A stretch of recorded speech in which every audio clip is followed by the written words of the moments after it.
Welcome everyone to session 13 of the Hall of the Dwarven King, an epic campaign for the One Ring Role-Playing Game, 2nd edition, by Free League Publishing. In our last session, we did something incredible. We found the Axe of Durin. This has been one of our two main campaign goals. One has been to find the Axe of Durin, the other is the Bell of Azanul Bizarre. And if we can find these two things, Balin feels confident that he can take these to Dane Ironfoot and show him that Moria is still a hope of the dwarves, that there are many riches to be had in there, and that the dwarves should mount an attempt to retake the Lost Halls. And so we have completed part one. We found the axe in the hands of Malak One-Eye. Oh, Miss Pick is in.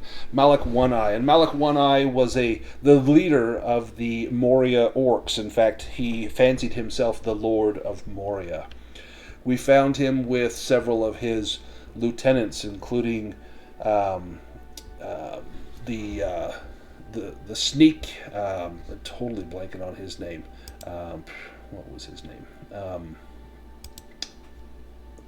There was Hagrat the Sneak that we found the day before, or a couple days before, and then in this last session it was Yagul the Snatcher, along with the brute Uftak that we bested. And when the axe was finally in our hands, the orcs fled the fortress of Malak. Now we find ourselves in dire straits. We've got two players, Thranin and Craic, that are currently miserable, meaning that their hope is less than their shadow score. In fact, I'm looking right now, Thranin has 2 points of hope, and Craic likewise has 2 points of hope.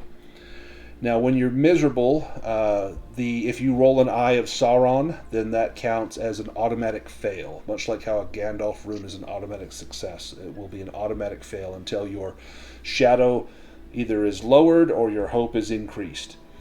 We've got two players, Vidar and Fatimer, that are currently weary, meaning that their endurance score has dropped below their load. And so anytime they roll dice, the 6-sided dice on a 1, 2, or 3, that will result in a 0. And you'll see the number will be outlined instead of solid.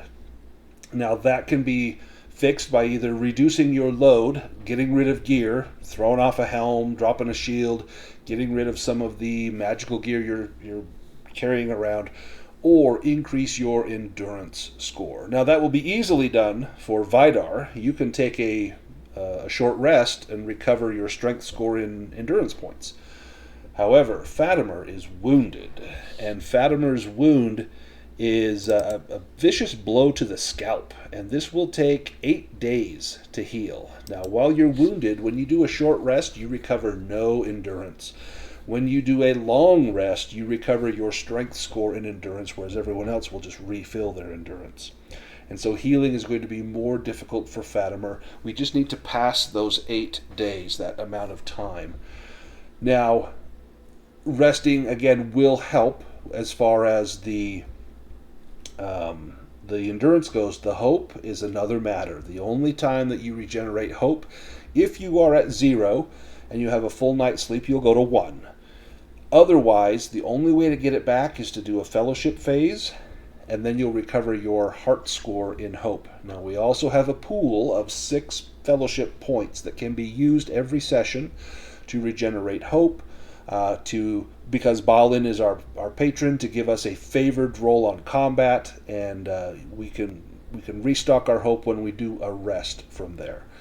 Our eye awareness last time came dangerously close to triggering a hunt, but it resets every session, so things have calmed down.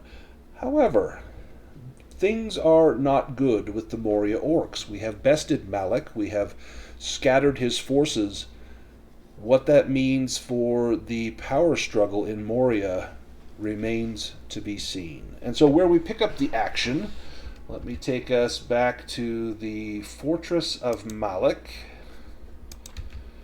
and we can decide where to go from there. Let's go to the fortress.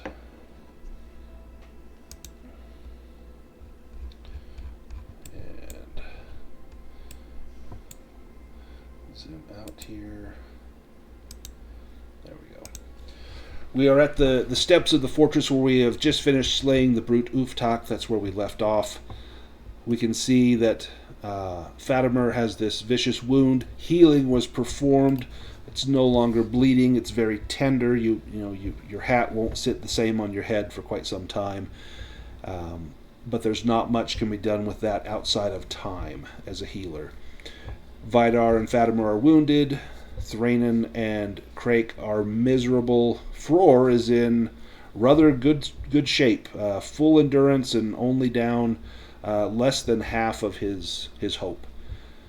And so where we pick this up is maybe as we are bandaging poor Fatimer. And Fatimer, you've had some time to think about your life up to this point. And as a hobbit, you probably didn't do brave things. The thought of getting into combat with someone armed with a sword that wanted to take your head off is probably very new to you. It's been a rough couple of months since you started this little adventure for Balin. And as you're sitting there on the steps of the fortress of Malek, you're being bandaged and tended to by both Thranin and Craic, you have a little conversation with the others, perhaps with Frór, as he is your fellowship focus. Maybe about your life before all of this adventuring, and maybe you tell him about the bravest thing you ever did before Balin asked for your help. And what do you say? What is the bravest thing you've ever done up until now? Well, back in the Shire, I couldn't really call myself a brave adventurer like here. The bravest thing I ever did back home was climb a tree to rescue a stray cat. But now I've fought orcs, and I've taken wounds, and I've seen my friends wounded, and it's just so different here. I don't know if I can ever go back to the life I had before after all this.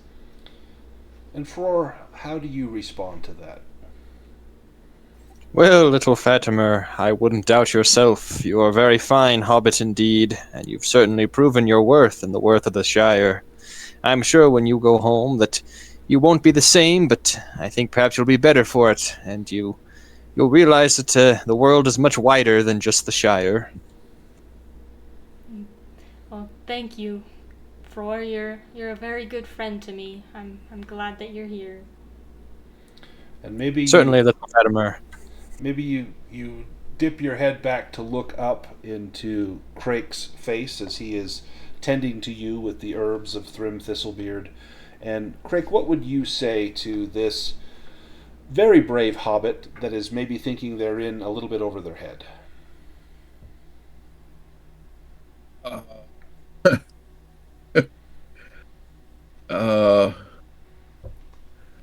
Yeah, I don't know. I kind of think I'm in over my head. Right?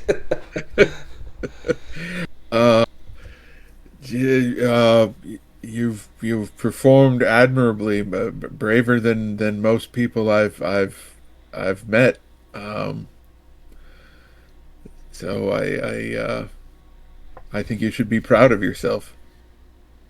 Well, thank you. And I must say, it was an honor to fight by your side here, flinging arrows and battling together. Thanks. And yes, and it was an honor to fight by your side as well. Thank you. Thranin, as you hear this conversation, I mean, you dwarves are made of stern stuff. Fighting is, you probably grow up and it's expected, if you're not, punching grandma in the face, or you even saying hi to grandma. You can see that this soft hobbit that's not used to these sorts of hardships, how would you try and settle the hobbit's nervousness?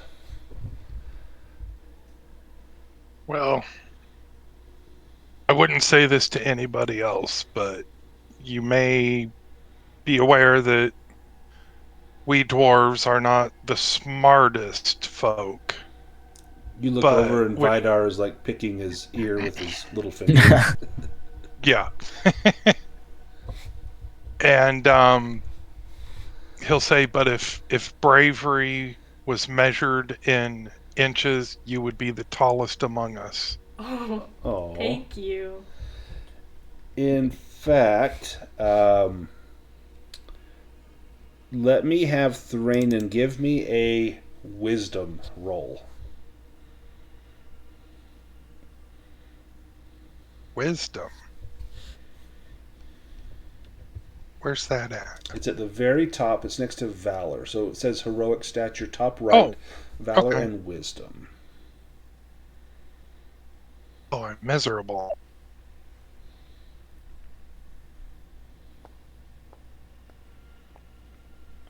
Oh, man. Okay, well, so then we got the Eye of Sauron, automatic failure. That's going to increase the shadow, so we'll hear the loud noise here.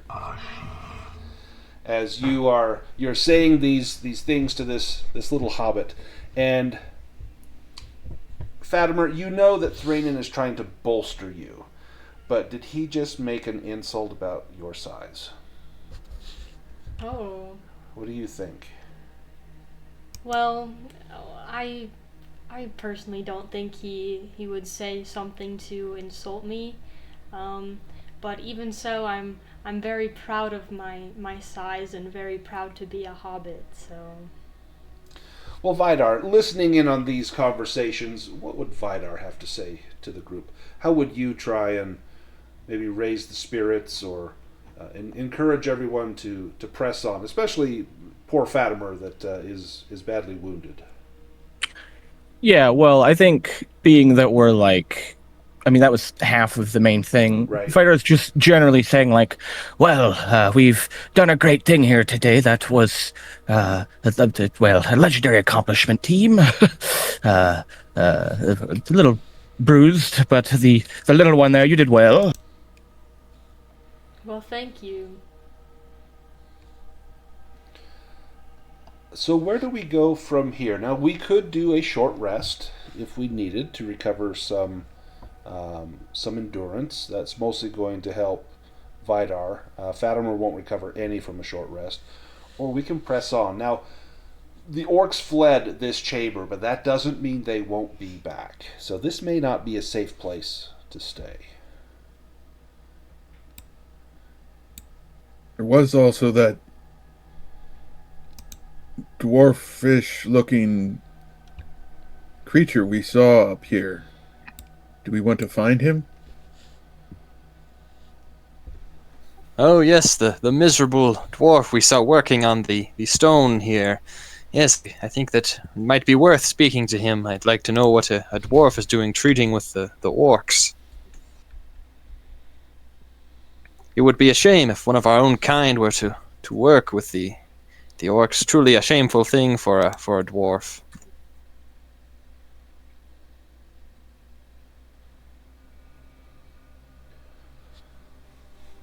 Well, how do you propose finding this fellow? Yeah, I didn't see exactly where he went. The last place you saw him was somewhere up here.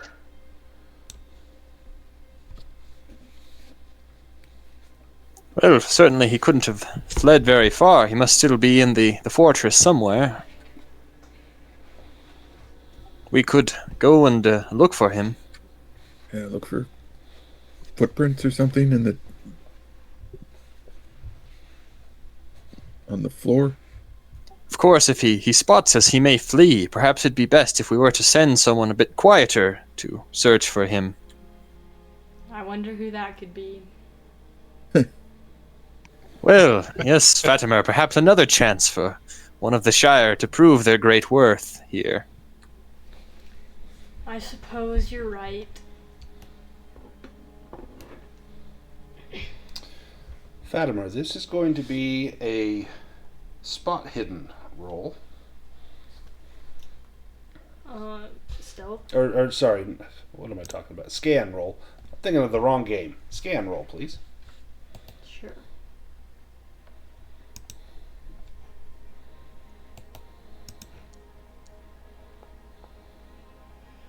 Oh, with the yeah. Gandalf. Even being weary, which is good, because otherwise I don't think you would have made that. tell me specifically what you're looking for. I guess I would be looking for, like, Dwarven footprints.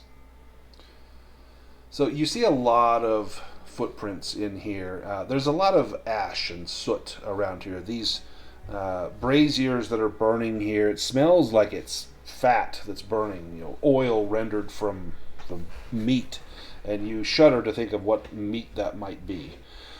And so it leaves a sooty, greasy residue everywhere that the smoke lands. And you see a lot of prints. Some large, some not quite so large, but most of them seem to be orc boots. None of the wide, short dwarven foot. As you go a little higher through the complex, you get to about here. And in fact, I'm going to move you up there. And with that automatic success, you still don't see any tracks, but you hear a sound. And it's like a clink, clink, clink, clink, like someone tapping something with a hammer, maybe working on like a piece of metal or something. Is it, like, inside this room? It sounds like it's coming from inside that room. Now, just peering in, it's dark in there. There's no light in there.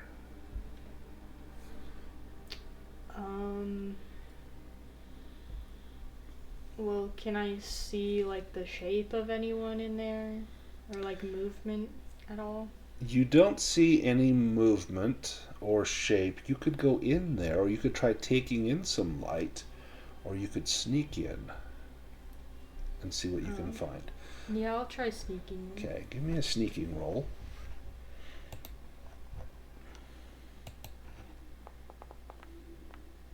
Oh my gosh. Nice. Yeah, so you get in the room, and the room it smells of orc. It's very foul. It's almost like a livestock sort of smell, like a little bit of manure and sweat and hay, and it just smells like animals. You're used to that smell now. All of these halls smell like that.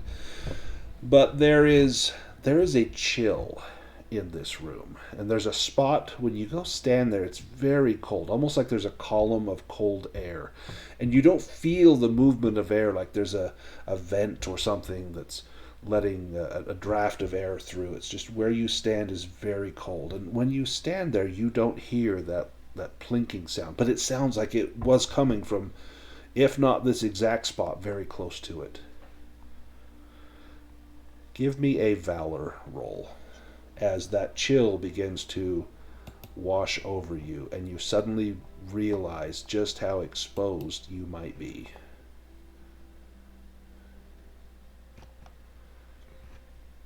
You're going to take 1 point of shadow.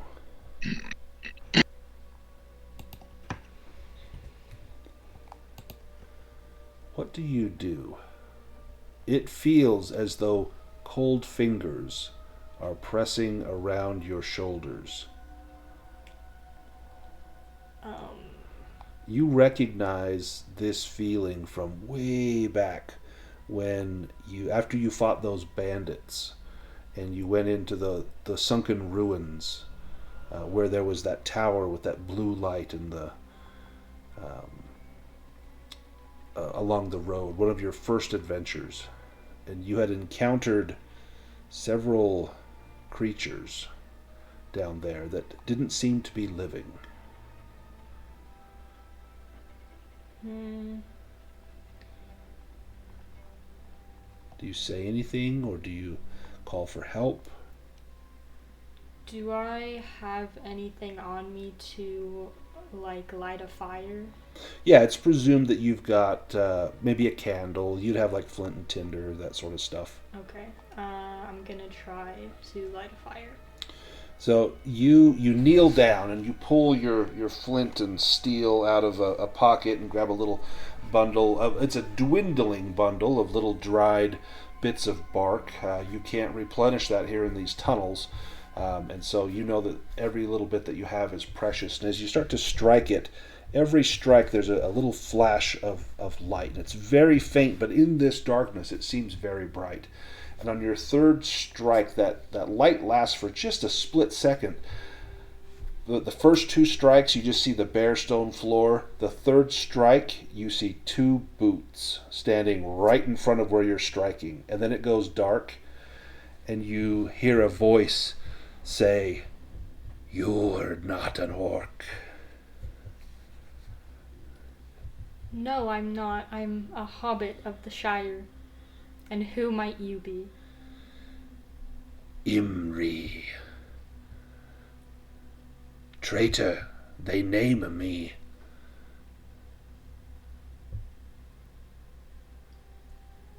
Yes, I believe I saw you. You are the dwarf, right? Dwarf. Yes. I was a dwarf once.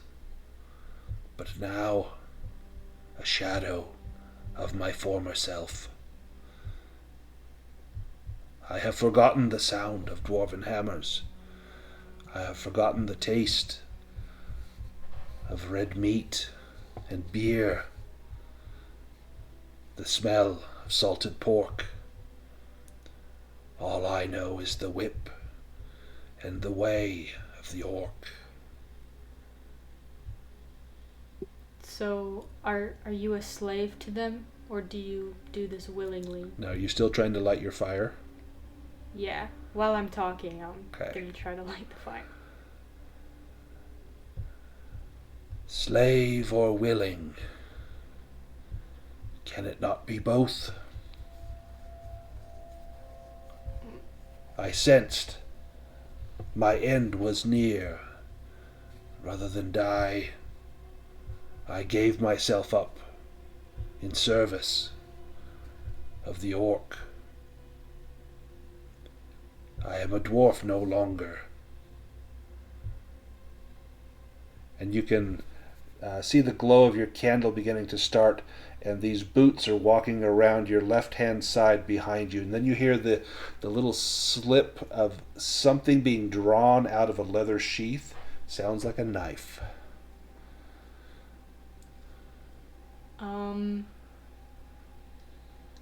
Okay, I'll pull out my sword as well. Well, we've slain all who were here. Would you choose to still fight for them? Or would you choose to be a dwarf once more and reclaim your home? Give me an enhearten roll. Ugh.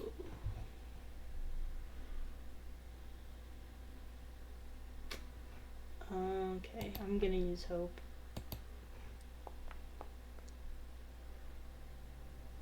Oh, Did you get it? I got Oh it. my gosh. Okay. Nice.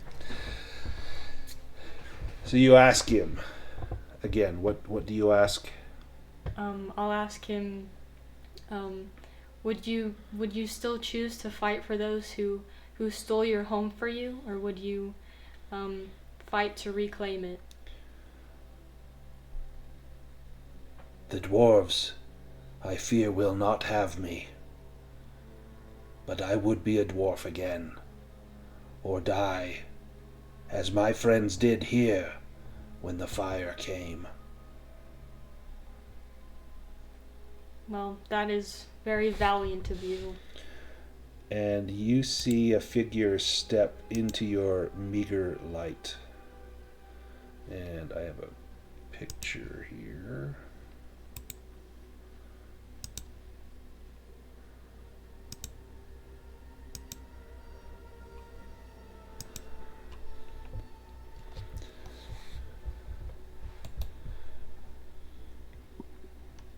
How will you make me a dwarf again? You are not a dwarf. No, but my friends and my companions are your kin. They may not treat me as kindly as you do.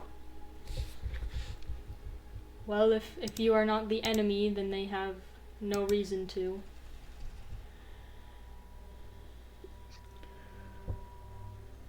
I cannot leave the bounds of this building.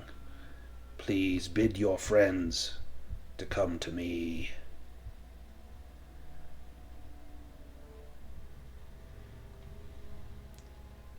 okay. And I'll go back and tell them that I found the dwarf, and that he doesn't wish to fight. He slips his blade back into the little leather sheath at his belt. And you notice as he was speaking that there was like fog coming from his breath, as though it were incredibly cold in that room. And as you leave that room, you notice how warm it is outside of there. That room had gotten really cold when you were in there. And when you walk out, who do you approach? I'll approach Thranin. What do you say? I'll say, I found the dwarf that we saw up there, and he doesn't wish to be our enemy. But there is something strange about the room up there. It's very cold and unnatural.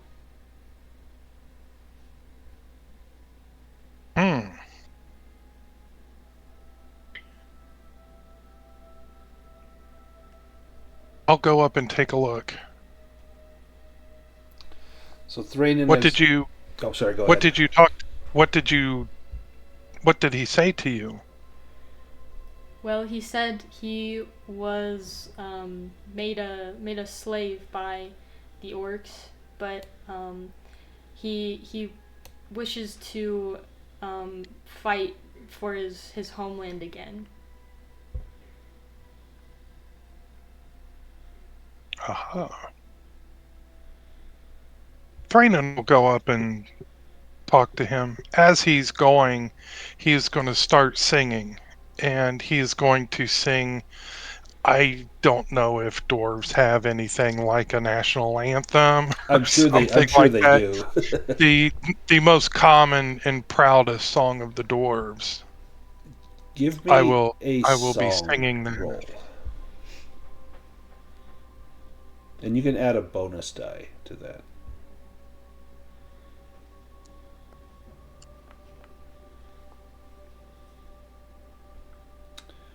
That was close. You only missed it by 2. A little off key. As you're singing, do you go by yourself or does anyone accompany you? Do you ask for any assistance? Or does anyone want to go with? Perhaps the other dwarves? Certainly, I'll go with you, Thranin. Maybe you can sing it better. Yes, perhaps we could sing the Song of Durin, a song any dwarf would know. You have 3/4 of a barbershop quartet here, so... Yes, Vidar, would you accompany us and follow and sing along with us that we might bolster this song? No, Well, no, I was just going to say his song is terrible, but yes, he's so in. No, I think Frór has a viol, don't you? I do, and I'm not bad at song when it comes to dwarven, old dwarven songs. So using your viol, you get a bonus die, and then I'll give you an extra bonus die, because this is a fantastic idea. And if you want to make that roll... Great success. Excellent. As you sing this song, Fatimer, do you go back in the room, or do you stay out with Craic as the dwarves go in? I'll stay with Craic. Okay, I'm going to move you down, and then I'm going to move the dwarves up. Now, the dwarves begin to sing this song, and as you do, you hear almost a low moan and then a wail coming from that room, as though someone is like aggrieved of spirit and heart, as though the words you sing have struck them to their very core. And Fatimer, as you come down and see Craic, give me a healing roll as you look at Fatimer. And Fatimer does not look the same as when you saw Fatimer last. Oh. Okay. I was also wondering, is there any moonlight coming down into this cavern? No, there should be. So there's this big lantern here that at some point would be lit. but there is no light that shines in this cavern. This is completely dark. Okay. But that magical lamp in good times would have been lit. Oh, great success. Excellent. You see a streak of gray hair, just a small lock of hair that has gone completely gray, bordering on white, just on the side of Fatimer's head.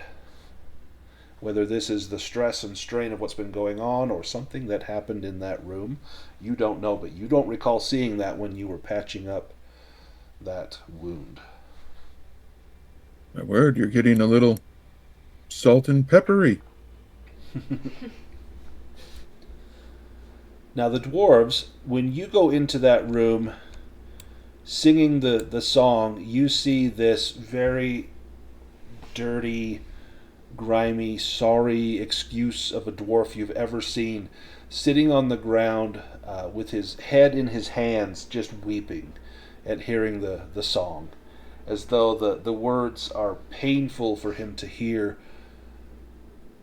and not because your singing is terrible or the playing is terrible, but that it strikes him deep in his dwarven heart, and you can see the weight of guilt pressing on him like the weight of the mountain above you. Vidar, what do you do when you see this dwarf? Ooh, that's tough. I think Vidar isn't. He would probably just give him like a standard greeting. I don't think he would look down at him as less than a dwarf, more as a dwarf who's suffered. I'm going to have you give me a roll. If you just give him a standard greeting, give me an enhearten roll. I think you're good at this, aren't you? He is, but he's also weary, so who knows?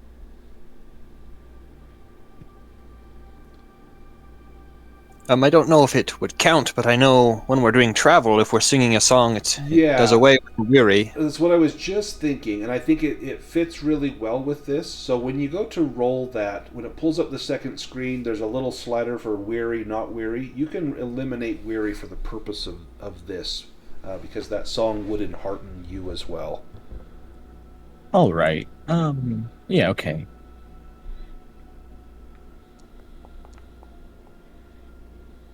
Oh, nice. Excellent. He looks up, and the grime on his face is streaked where the tears have run down. And he looks at you with almost a look of shame on his face. And he says, "Brothers, I never thought I'd see our kind again. It's been days, months, years uncounted since I last heard the dwarven voice in these halls. Oh, poor Durin. I was there when he fell. When the fire swept through the halls. I was there." And you realize now as you look at him, he is slightly translucent. You can see the wall through him. And you realize he is not living.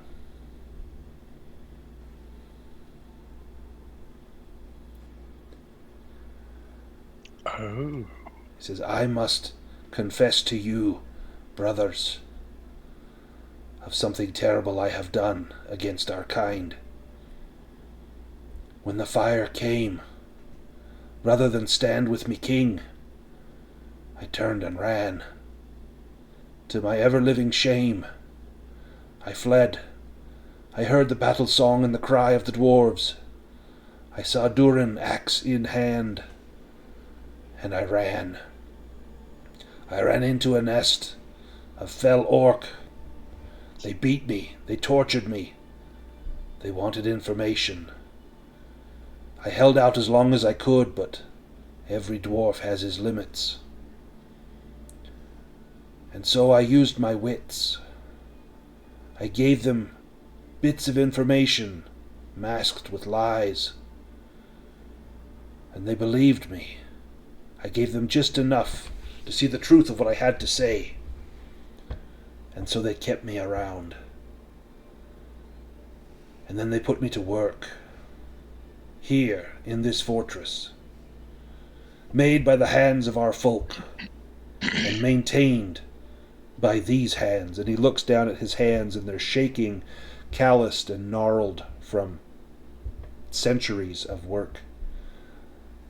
I should have died many times over, but they kept bringing me back. Someone had to maintain this fortress, and only a dwarf could do it proper. You've seen how the orcs treat their works. This one was to remain magnificent. Azog himself was here for a time.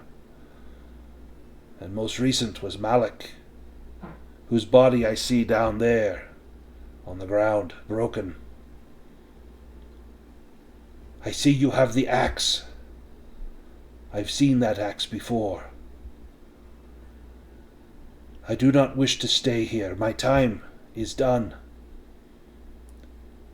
I feel that your coming is as the new dawn rising above the hills. Put an end to poor Imri. Put an end to my suffering. Let me die as a dwarf, not as a shade that I have become. And he bares his throat and lifts his head, moving his scraggly beard to the side, as though begging for someone to strike the killing blow.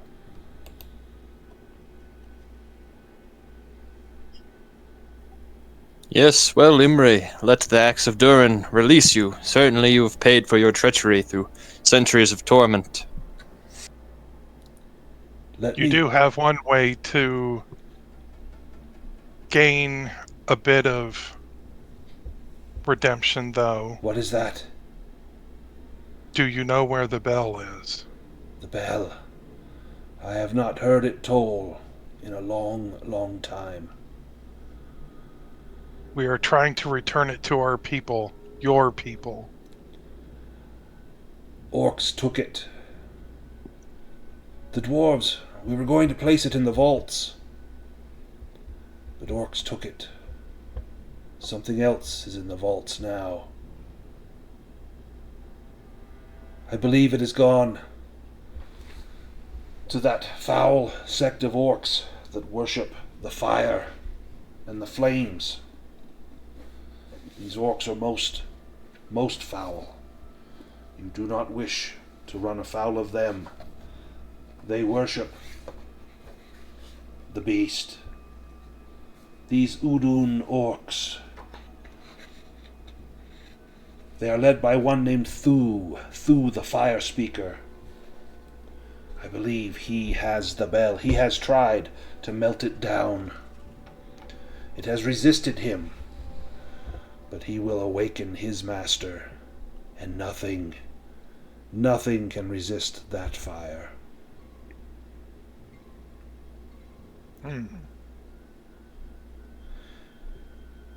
It is deep. Well, we will have to see about that.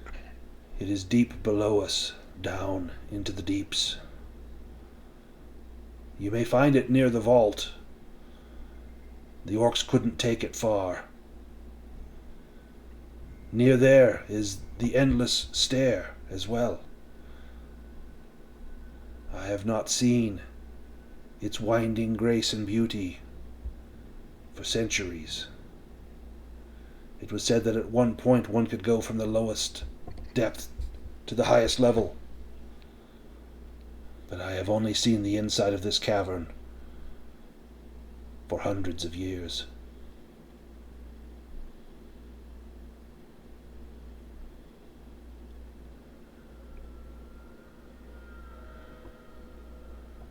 I can... Thank you for your help.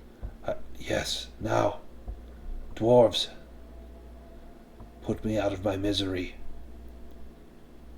Let my body lie here in the halls of Durin until redemption comes for our people. Ring the bell for Imri when you find it. Ring the bell for Durin when you find it. Ring the bell for all dwarves when you find it.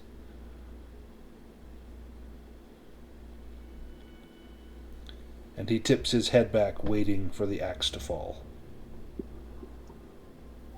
Yes, well, Imri, perhaps it would do you well to die knowing that we come with the goodwill of a dwarf lord who would see that he is that he retakes the throne of Moria and is made the lord of these halls, a dwarf once again, as it should be. Tell me his name, so that when I die, I hear the words of the next king and Lord of Moria in my head. Yes, we come with the goodwill of Balin, son of Fundin, to reclaim these halls. And he says, Balin, son of Fundin. And he just continues to whisper that, Balin, son of Fundin, Lord of Moria, as he then closes his eyes, waiting.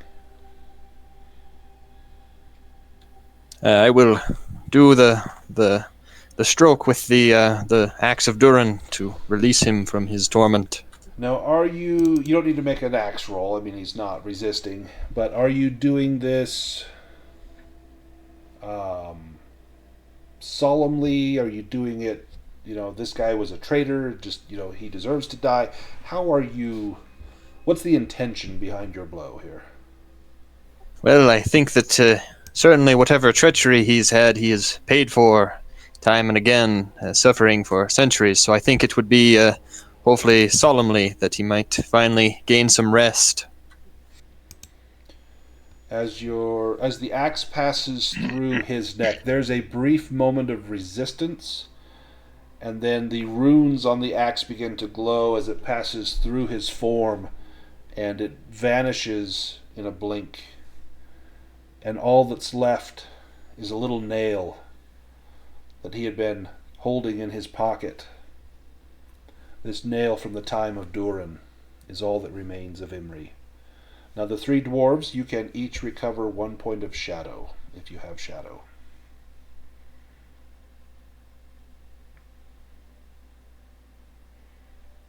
It might behoove us to, whatever remains he has, to make sure they are dedicated properly, as I know in the past we've been scorned for failing to do so.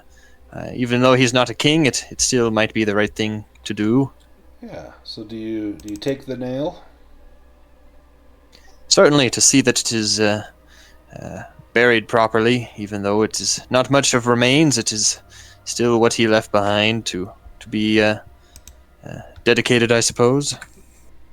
Excellent.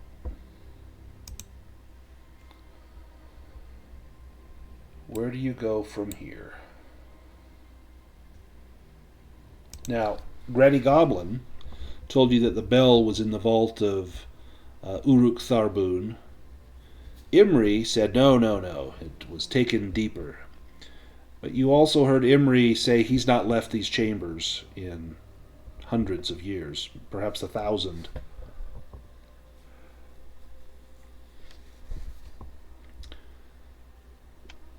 So where to next? I better sharpen my axe.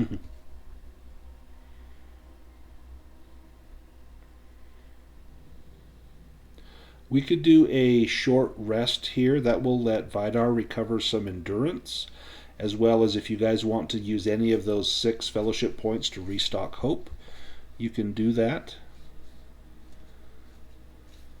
Will that cure miserableness? Yeah, so you just lost shadow, so your miserable state is gone. Okay. Because your shadow is now higher than your hope is higher than your shadow. So your miserable is gone. Craic's is still there. His shadow is 2 and his hope is 2. But only the dwarves lost the shadow there. So he is still miserable, but if he takes some hope from a rest, then he will no longer be miserable.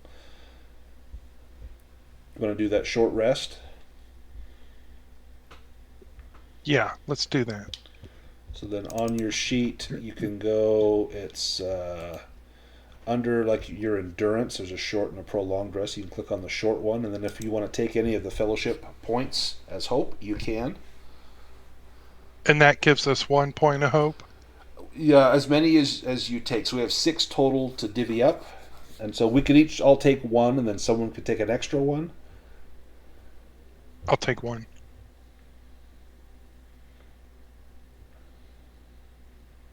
Nice. Anyone else want to do for Vidar? For sure, that will help with the rest, because you'll gain some endurance.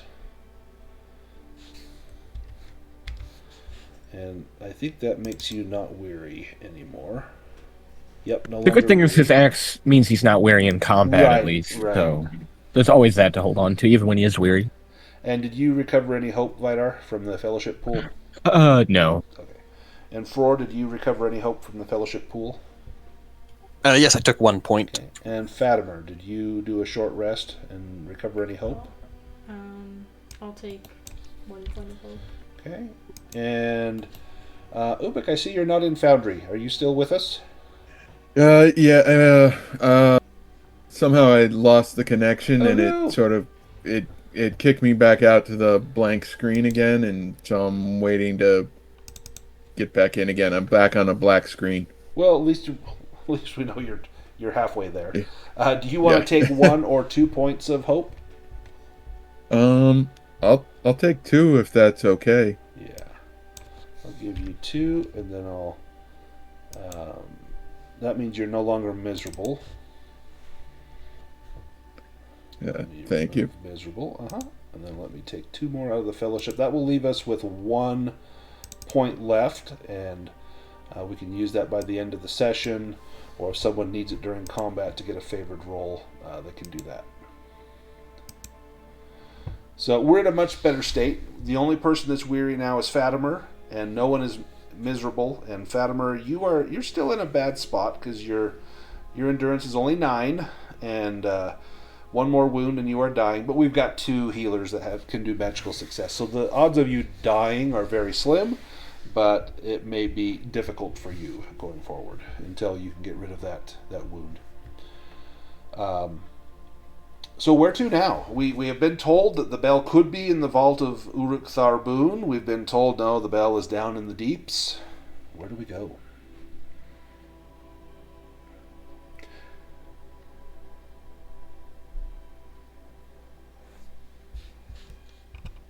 Well,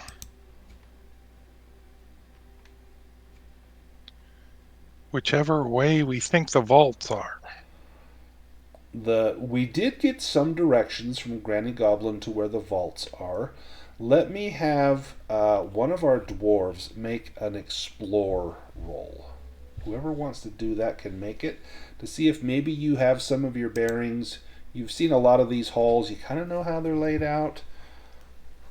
One of our dwarves want to make that roll?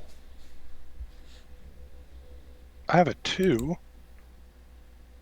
Well, I don't mean to toot my own horn, but tooted I shall. I have 4, and I'm favored. Oh, well, Toot, toot. you might be the one.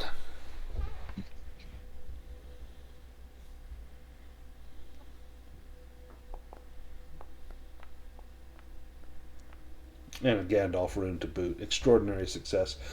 Yeah, you remember that Snit Ear, he was going to take us to the vaults, and you recall in a conversation where he said it lay on the same level where the Granny Goblin was. So it was lower than the eastern entrance that we came through, and more towards mid-mountain, which, if what Imri said is true, perhaps is near that endless stair, which he said that's kind of where he thought the bell was too. So either way, this is the right direction.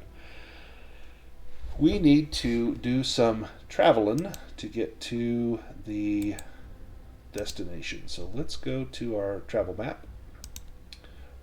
And we've got, I need one of our guides to make a travel roll. I can do that.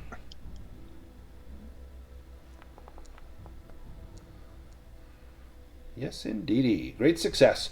Let's see who the target will be.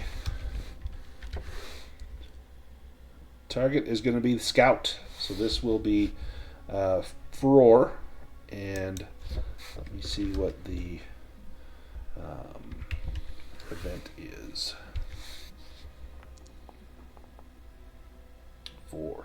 Watchful eyes. So if your explore roll fails, then you will gain 1 point of shadow, and the eye awareness will go up by 1. So as we are walking, our scout is going on ahead, and Fatimer is probably somewhere nearby. He's kind of watching ahead, watching behind, making sure we're not being followed or we don't stumble into something. But our scout, and in fact, with your previous explore roll, you think you know where the vaults are. And so as we're going along, you round a bend, and there's a split in the road, and one goes left, one goes right, one goes up, one goes down, and you're trying to rack your brain which way to go. Give me that explore roll, Frór. Yes, as I am lost for a moment, I will use my my lodestone north finder to aid me in choosing a direction. Excellent.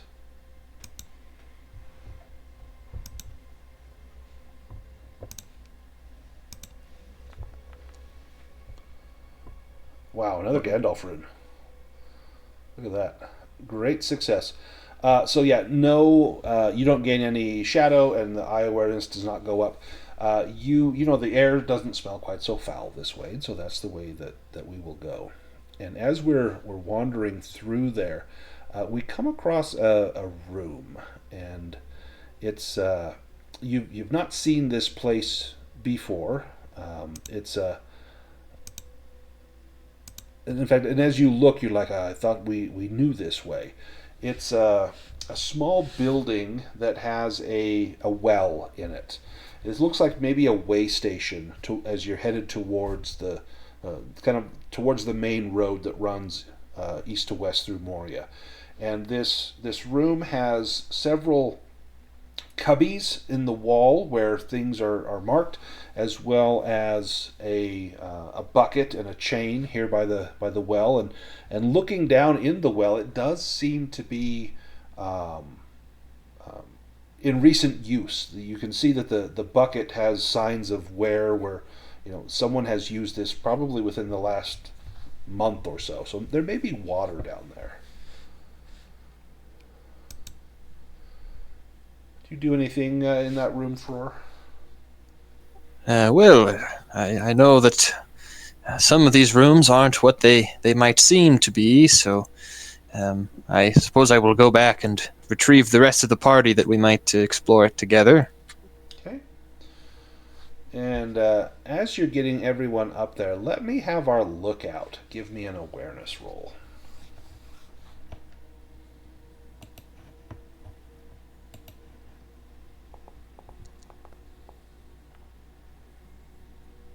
Awareness? We will. What do we got? What do we got? What do we got? Ooh. So, sorry. That's okay. So, Thranin, you are not aware of what's all you. The thought of like maybe there's clean water. After the previous session where you found that little like a gargoyle. And that water, you're like, I want more of that, more clean, fresh water. And so the idea that there's clean water up ahead is very, very pleasing and attractive to you. But as you get up there, that's what your thoughts are focused on. Fatimer, you are a little bit more cautious and very wary, especially in your wounded state. You know that you were a few inches away from certain death by that sword stroke, and you think you hear sounds coming from down this passageway. Now it's dark up ahead of you, but you hear sounds. It sounds like the rhythmic stamping of feet. And you think to yourself, well, if there's a functioning well here, we're probably not the only ones that know about it. You think maybe someone's coming.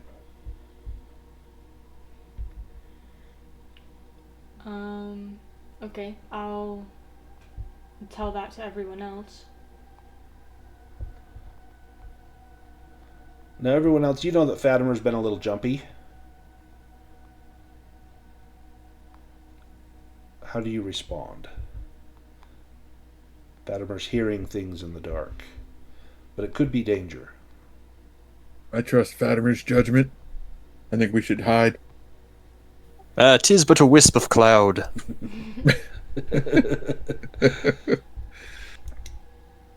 Does someone want to go up and look and see? Or do you wait and see if it passes or approaches? If you can hear it, it's probably not more than, maybe 200 feet away. And it does seem to be getting louder, Fatimer. The others haven't noticed it yet. You can hear it for sure. You're certain.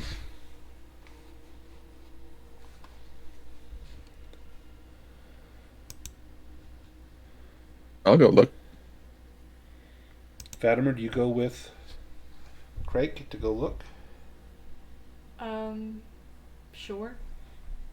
Let me have the two of you give me a sneaking roll, a stealth roll. Yeah. Can I use burglary with that? Yes. So if you spend a point of hope, that will give you, you'll be inspired on that.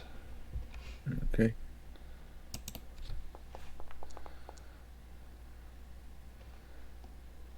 Ooh, Fatimer. The weariness. There we go. Nice. So, Craic, as you're getting up there, the closer you get, now you can hear those sounds. And you press yourself into a crack in the wall, and you think you're in there pretty good. And Fatimer, you see a crack as well, but you're a little wider than the crack. And as you go to try and push yourself in, you're kind of grunting, and then you can hear the scrape of the little metal tip of your sword scabbard scraping on the stone, and then you hear those footsteps stop. And you look at Craic like, uh-oh, I think they heard us. I don't have time to, use my boot to, push Fatimer in farther. I'll tell you what, I will give you a choice. You can either spend your action now to try and make an athletics roll to shove Fatimer into that crack, or you can look and see down the tunnel, see if you spot what's coming. Well, is there anywhere else I can hide? Like behind some rocks or something? Or is there, nothing else there? Not right here where you are. You did pass some fallen rocks down maybe 30 feet back the way you came. You could try and scramble back there.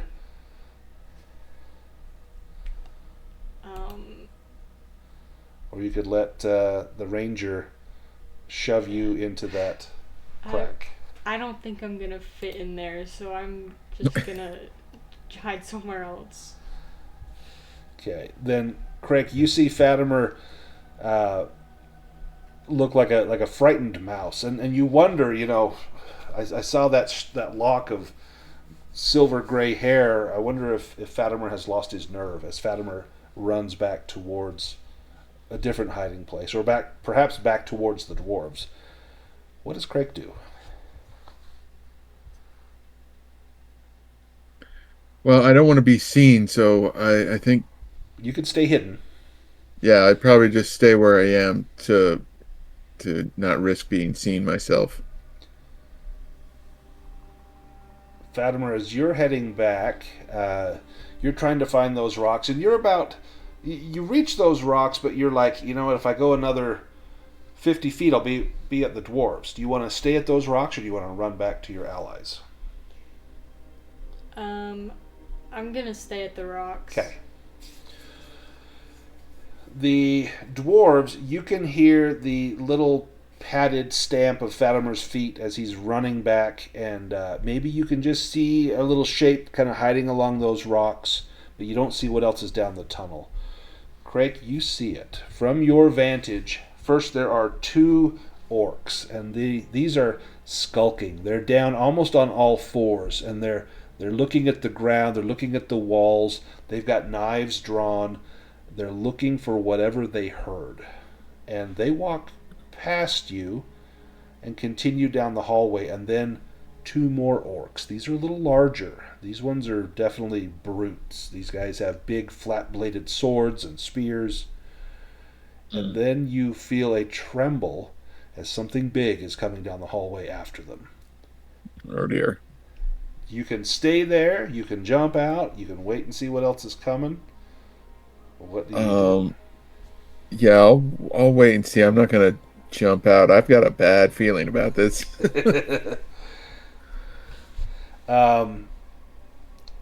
You hear the two brute orcs talking to one another as they go by, and they're speaking in Orcish, but you recognize a few things. One, you hear the name Malik, and you see that these have the eye of Mordor on their armor.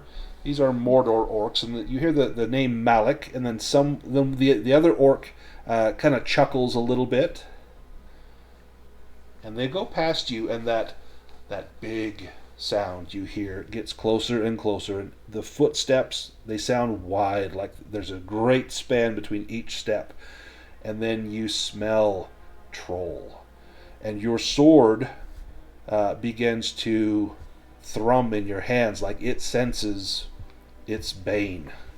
Yeah. As a massive cave troll squeezes its bulk through the passageway. It's got a little metal helm on its head and a great club in its hands.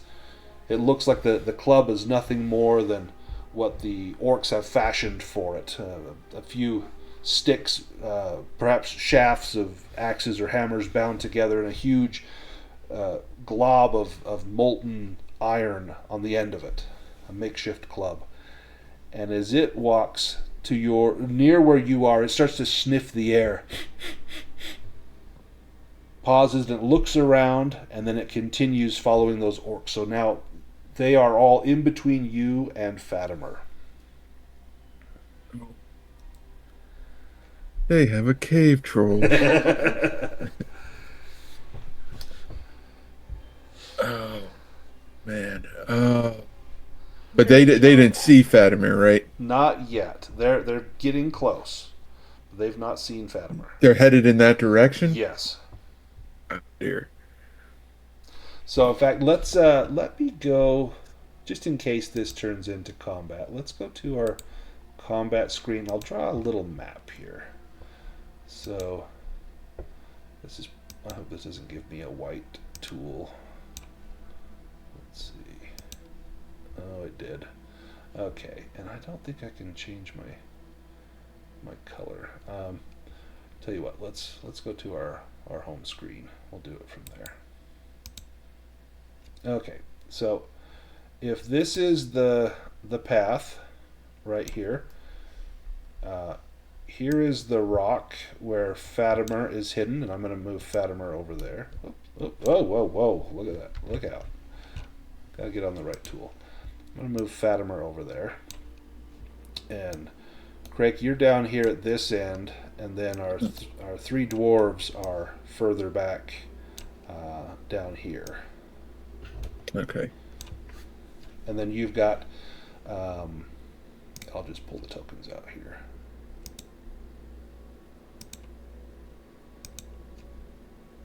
You've got a big cave troll,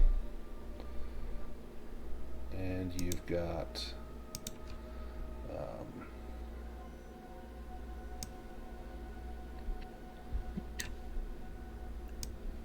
two Uruks. These are kind of the scouts, and two brutes. Well, I wouldn't worry yet. I know if Fatimer's found anything dangerous, he'll hoot twice like a barn owl. Right. Can the dwarves see me at all? With the distance and the bend, I'm gonna say no, but I will allow them to make a scan roll.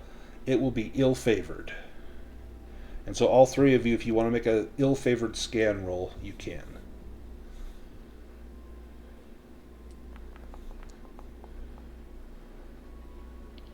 Okay, well, Frór sees it.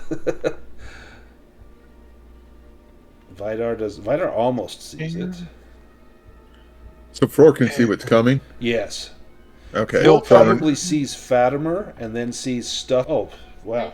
Nice. And so I Thranin don't even need to like sign language what's coming. Like, no, they can see yeah. it. Rather than see you, they see Fatimer, and then they see the shape of orcs, and they can smell the troll as it's coming. Yeah. Fatimer, these two orcs, down almost on all fours with blades out, are getting really close to your position. You look back and you see both Frór and Thranin looking at you very excitedly, like they see what's coming. You think that they know that danger is nigh upon you. Okay. What does the cave actually like? Like is there a path down this way? Let's say that there are. So if it continues on ahead, there's probably a side tunnel. You don't know where it goes. There's one that branches off kind of to the south. You don't know what's further ahead. You actually give me an explore roll. We'll see if you do recall, because you have been in this stretch before. I think that's fair. Explore roll. Come on. Should give me something. Nice. Okay. You know that side passage just up ahead of you, that there's a back passage, and you guys have taken it before. And it goes back and it heads further down south, but there was a ventilation shaft, a chimney that went up, and you don't know where it went to, but it's likely that it comes back and maybe there's another shaft up ahead. So you may be able to run and go through that shaft, but that's going to take some time. Well, what I was thinking was maybe like shooting an arrow off to sort of make a noise like in another direction to maybe get them to go a different way, down a different tunnel or something. Yeah, so let's say, so you could do it back the way they came. There's not any side passages nearby that you could just shoot one down. You could always shoot it up into the ceiling. It's kind of a rough-hewn cave, so the bottom is flat. The walls are partially carved. In areas, the walls are carved smooth, but it's mostly jagged and kind of rugged. Sort of like how this picture looks. You see, like, this column has been carved, but then the rest of it is just kind of raw stone. Much of this passage looks like that. But there are, the ceiling is very rough, and there's likely little ventilation shafts here and there. The dwarves, they like fresh air, so they'd have a lot of ventilation. You could fire one up into a ventilation shaft, and they would probably hear it up above them, and that may give them some pause. Yeah, maybe something to just get them off of us. That would be a riddle roll if you want to try that. A lot of us are still kind of a little wounded. Yeah. Fatimer most of all. Yeah. So that would be a riddle roll to see if you can trick them. Okay, I'm gonna have to put hope into that. That will make you miserable. Yeah. Oh, but a Gandalf rune. Nice. Ooh, Let me mark you miserable. Yeah. And with the Gandalf rune, worth it though. Oh, absolutely. They stop. And they turn around. And Fatimer, you see them all turn around to investigate that sound. If you want to make a break for it and try and sprint back, I'll give you a stealth roll. If you pass, you'll get it back. You'll get back to the dwarves. Okay. If you roll an Eye of Sauron, you trip and fall.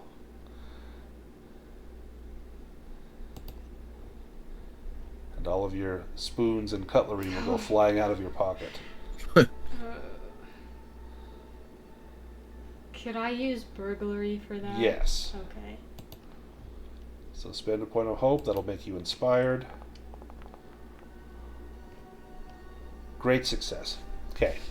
Fatimer, you manage to get back to the dwarves, and as you scramble back, you're panting heavily, and you look at the dwarves, and what do you say is coming? I'll say they have a cave troll. They have as I was waiting for that. They have a cave troll. Now, the ranger, he's still back there. Yeah. What do you guys do? Yes, Fatimer, did they capture Craic? He was with you when you went out. Where is he now? Well, as far as I know, he's still safe. He was hiding in a crack in the wall. Yes, well, certainly if they would have come upon him, we would have heard the sounds of battle, so I hope you're right, Fatimer. I hope so too. Now, Craic, they are beginning to come towards your position. You can hope to stay hidden, or you can break cover and try and scramble kind of to the east and then take that little side passage that you know is there and maybe lose them in the tunnels. Or what do you do? Or do you make a last stand right here? Yeah, I don't want to blow my cover. I feel like I'm well hidden. Yeah, you're in a good spot. I could be wrong, but I feel like I am. So you stay put there. Yeah. The troll comes back first, again sniffing and snuffling. He's got his hands on the side of the passage. He's so wide, he can reach out and touch both walls with ease, with his elbows still bent. And he gets close to your position. I need you to make another stealth roll, and you're going to remove one die. You'll have a 1 die penalty because they know there's something there. Come on, Gandalf rune. Oh no. Can you hear me? Yes, I can hear you. Can you hear me? I just it lost just dropped you? connection. Okay. Yeah, it dropped me out of Foundry again, so I'll need you to roll for me. Well, I can wait till you get back in. We can go back to the dwarves and stuff while we're waiting for you to hop back in. It takes me like a while for it to load back up though. So Okay, I can roll for you if you like. Well, let's just check in with the dwarves and see what they want to do, and then we'll come back. And if you're not back in, I'll roll it for you. okay. Dwarves and Hobbit, you hear that Craic is still down there, and in between you and he are a scouting force of Mordor orcs and a great cave troll. What do you do? We got to get in there. I agree. Yes, we need to make it to the ranger. Fatimer, what do you think? Yeah, I think we need to get in there and save him. And Vidar? Exactly the same thing, yes. It sounds like a good plan. Let's, well, are you back with us, Craic and Foundry? No, I'm still on a black screen. Do you still want to make that stealth roll, or do you want to, as they get close, maybe you'll hear the dwarven battle cry, may save you. For fun, let's roll it. Let's just see. Yeah, let's just see. Let's just see. So I'm going to roll it for you. I'm going to give you a penalty die. Yeah. Oh, I have Sauron, so that's a failure. Yeah, that will also increase the eye awareness, which makes this is what happens when you let me roll. So the troll he locates you. You think you're hidden, and he gets really close, and it's almost like he smells the sword, and it's repulsive to him. And he looks right at you, and then he opens his mouth and gives out a terrible cry. Hot breath and spittle flies at you as he reaches forward to grab you. Let's go into combat. Just as this happens, what do we hear coming down the hallway? We hear the dwarves. The trundling of a fat little hobbit charging into battle. I'm coming. All right. So the first thing will be an opening volley. Anyone but the ranger can participate in this. So, Vidar, do you have a ranged weapon? Do you want to throw something? Yeah, he's got his spear. Yeah. So you wouldn't be able to hit the troll. There's a lot of stuff in between. These two guys in front of you, you would just have a normal roll. If you want to try and hit the ones in the middle, kind of the brutes, that's going to be a roll with a -1 die. And the troll would be impossible from here. You can go ahead and make your roll. Ooh. Almost an Eye of Sauron. Ooh, man, missed by 1. That was close. What about Thranin? Thranin is going to come chugging down the hall, and he's going to be singing, "When I smell a troll, someone's going to lose their soul." And I'm going to use my awe to Intimidate? do that. Intimidate. Nice. Very intimidating. Give me an awe roll.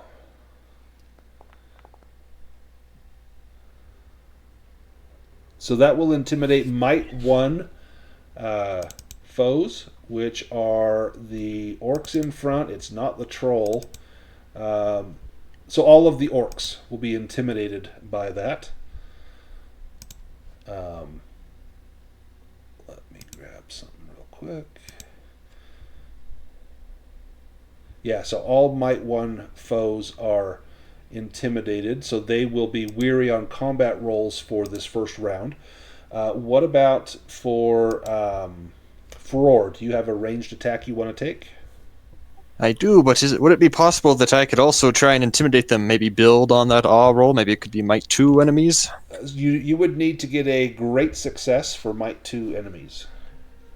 So if you I will heave up the axe of Durin and say, Malik has already met his fate. Are you ready to test your mettle? Add a bonus die for the Axe of Durin.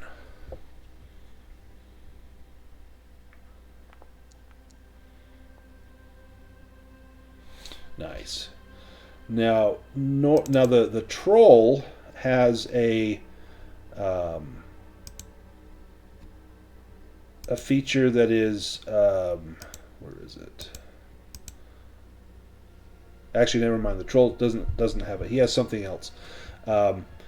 With trolls, in fact, let me have. Are you back in Foundry yet, Ubik? Yes. Give me a lore roll. This is troll lore, and if you've got, I think you might have that as a distinctive feature. I don't remember. Let me take a look. You've got. Oh no, you don't. Sorry. So No. just make a lore roll to see what you know about Okay. trolls. Ooh, Oh. just missed by 1. Well, Yeah. everyone knows trolls are stupid. And Right. you know that, so there's a special combat task you can do in forward stance. Rather than intimidate foe, you can make a riddle roll as your main action. And if you succeed, the troll will lose a point of hate as he's kind of confused by your actions. Like, who would expect, Fatimer to go tap dance in front of this troll? And he's like, huh? And it gives him pause, and he'll lose points of hate that he uses to do his special stuff. But he will be weary for the first round with Frór's great song. Fatimer, do you want to take a shot with your bow? Yeah.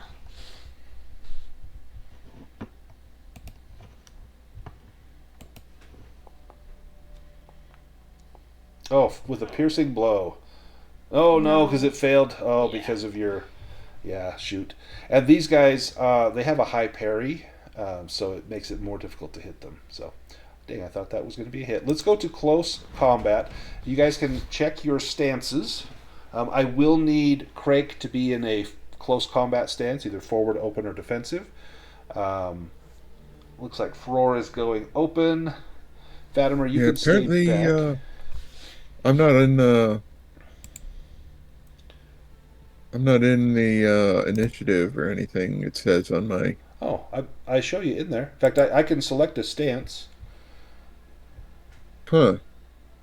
Do you want to go? Must be something going on with me Yeah. getting kicked out or something. For me, it shows the turn tracker is like completely blank. It's weird. I would say to refresh, but it may take you 5 minutes. Right. It does seem to let me pick a combat stance, though. So Oh, good. I picked forward. See, and mine doesn't show you in forward. See, now I see you Oh. in forward. So let's go. Vidar, you are up first. All right. Well, then I guess he would just. Can he reach them this turn? Yeah. or- You could charge down, bull rush them, and make an attack.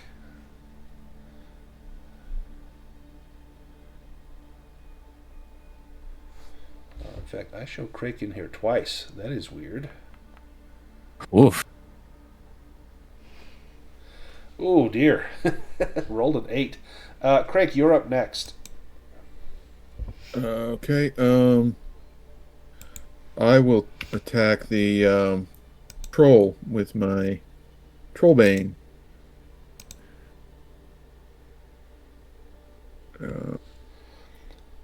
Oh, that's right. It won't. Since the troll is not in the combat tracker for me, it won't let me attack him. Tell you what, let me drop everybody out of combat and I'll load us back in. Sorry. That's okay. We'll see if we can get you in there. Yeah, Foundry is having some issues. In fact, it had you in there twice for some reason. So let's get everybody back in. Perfect. If you guys want to... There we go. You see it? If you guys want to choose your combat stances. And Vidar, you already missed. I'll put Vidar back up forward. And perfect. So now, Craic, you're up. Okay. Now, with your Talon of Theradilion, your Trollbane weapon, it does something special. So when you're fighting your Bane, you've got Superior Grievous. So normally it adds 1 to the damage, but you'll add your Valor level against your Bane, against trolls. And your Valor is 3. So you'll do 3 instead of an extra 1. So I've already figured in the 1, so we will just add 2 damage to whatever you score. And then if you get a piercing blow, the troll's protection roll is ill-favored. Okay, nice. Fingers crossed. There we go. Nice. Great success. 12 damage. Let's get that on there. I'll apply that. And he actually takes an additional 2 damage. So let me mark his hit points down 2 more. Perfect. And then Vidar, you missed, and so we go to Thranin. And Thranin is just coming in like a bowling ball, screaming at the top of his lungs. He's going to kill something. Please show me how it's done. Don't you dare! Don't you dare miss! Nice. Oh, nice. Nice. Wow, that's a lot of ones for a lot success. of ones, but still hit him for 6 damage. Let me apply that. Nice. And then Frór, you are up. So this guy here is wounded. Yes, I will heave my axe overhead in a downward chop as I chop at this here orc.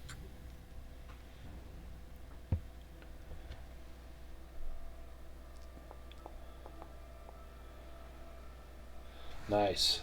15 damage. Now everyone also gains, is it 1 endurance or 2 endurance? So 2 because it's an extra 6, and I'm not sure if this orc has any, but he'll lose 2 hate as well. He does have hate, so let me mark his hate down. Okay, and then in fact you just killed him. How do you take him out? Well, yes, the axe comes down and it splits his head in 2 pieces like a log as the axe drives in deep and brings an end to that orc. Nice. And then did you gain 2 endurance? Oh, I'll do that right now. And Fatimer, then it's your turn. Now, does that put you not weary? Let me take a look. I think so, yeah. Yes, so your endurance is now above your load, so let me get rid of weary. Now that should, when you make your attack, that will be good. Awesome. So perfect timing. Oh, the Eye of Sauron. Darn it. In combat, that doesn't increase the eye awareness. Well, at least we got one of them. The Black Uruk Captain, he will step up here, and let me flip a coin here to see who he's going to attack. It'll be one of the dwarves.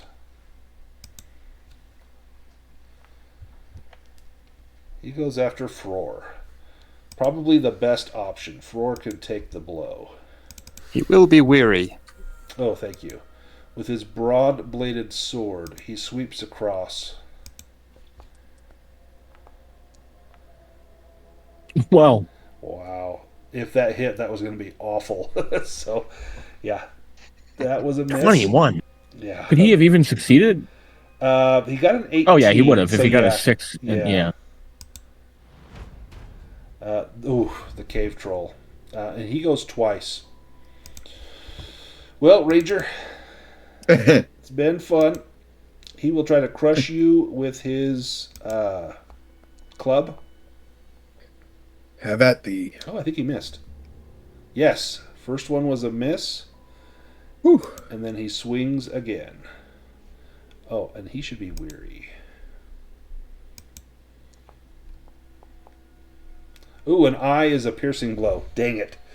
Okay, and he is going to spend a point of... where is it?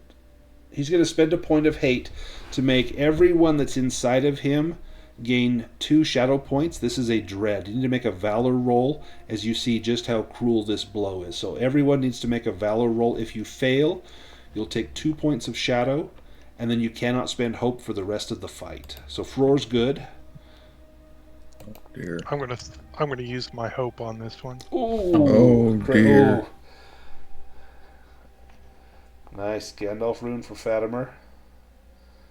I see a Gandalf rune for Vidar. So, Craic, you're going to take 2 points of shadow, and you cannot spend hope for the rest of the fight. Okay.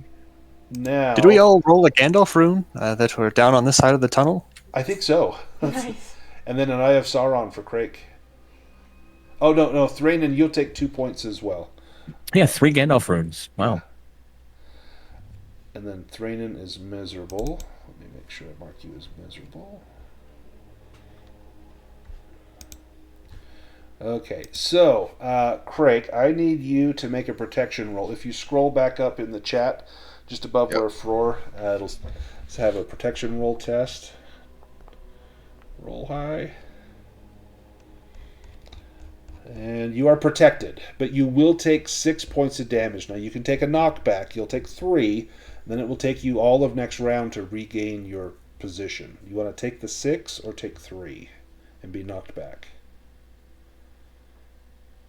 I'll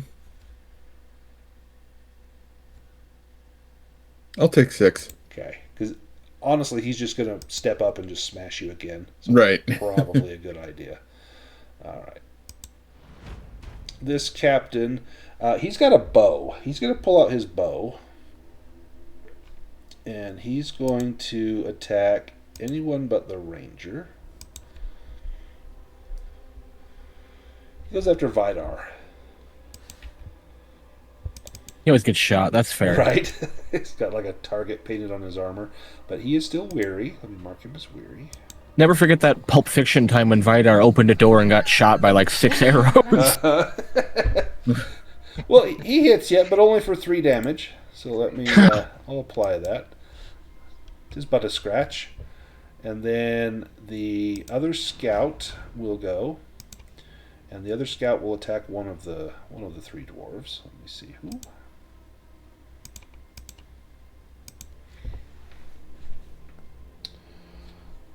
Goes after Frór.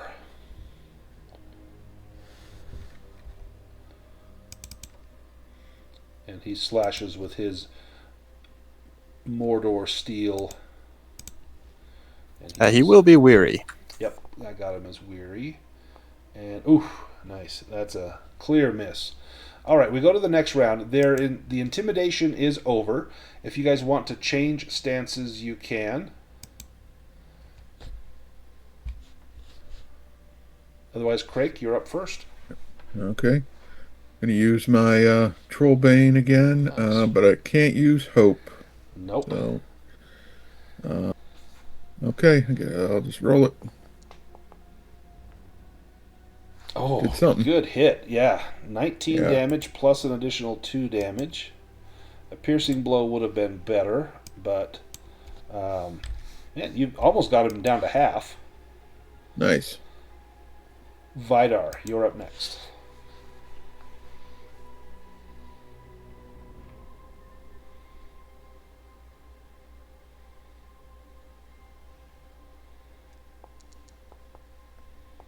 Oh. Oh, man. Dang it. Shoot. Thranin. Okay. I'm going to move Vidar up just a bit and Thranin down just so I can see Frór. There we are.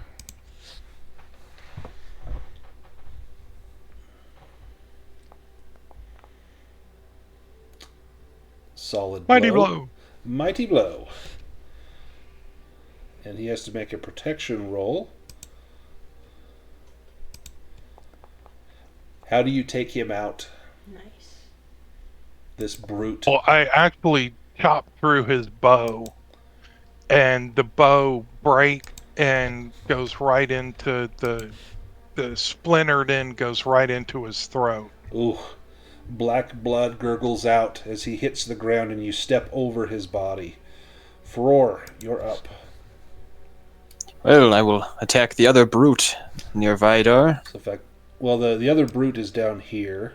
Do you want to step closer to Craic and let Vidar take the little scout that's up here? Oh, yes, I will go after the captain if Vidar has that one handled. Yep, I'll move you down. Well, that's Handled I'm in not so quotation confident. marks. No, I know that He's got him with tied my up. yes, with my captain at my back, surely I cannot fall to these orcs. Turns out Vidar's swinging the wrong end of the axe.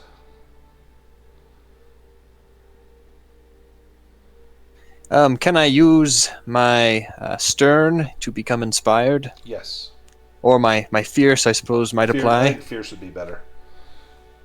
As you and Thranin step over the body of the brute and go after the second one. Nice.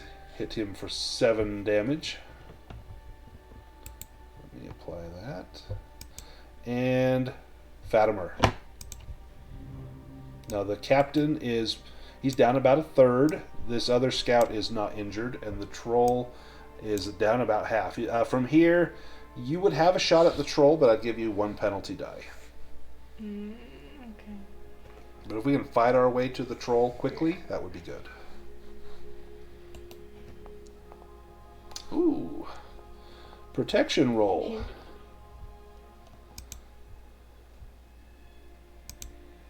Fatimer, how do you do it? Oh, nice. I think I'm just trying to get to Craic to help him because I feel very guilty for leaving him there. So I'm just, with my pure rage, I take him out. A Hobbit's Rage. Yeah. I forgot when Frór hit, everybody gains 1 endurance. So that will help. Everyone but Frór and Thranin can gain 1 point of endurance. And now the troll. He goes twice. And he's coming after the ranger twice. Yep. Here we go. Oh.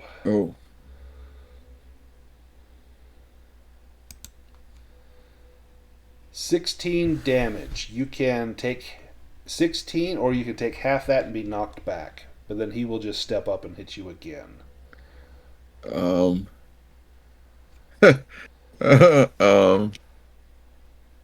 I guess I gotta take it. Gotta take it. Yeah. You will be weary. Yeah. Oh man, this is gonna be close. Yeah. I think the dwarves will get there in time.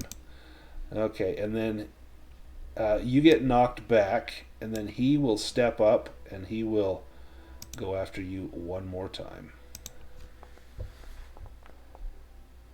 And that's a miss. He slams the ground right between your legs with that heavy mattock, and it hits the ground, cracks the stone floor, and you realize that he very nearly cracked the walnut there as well. The Black Uruk captain, he will go after Frór. And I forgot he should have lost 2 points of hate. Oh, thank you. Perfect. And he will be weary on this attack. Thank you. Weary.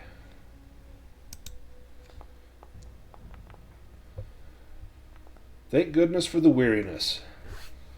That is a miss. All right. Anyone want to change stances? Nope.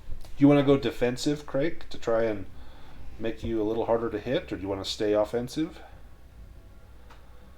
I mean, you've been dealing tons of damage to him.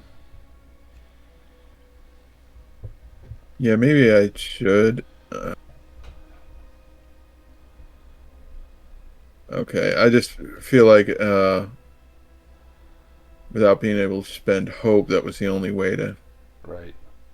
do it. But yeah, I guess at this point, because I'm pretty wounded. Yeah, you're down maybe to I should 5 go. endurance. Yeah. All right, I'll go defensive. Okay. Vidar, you were up first.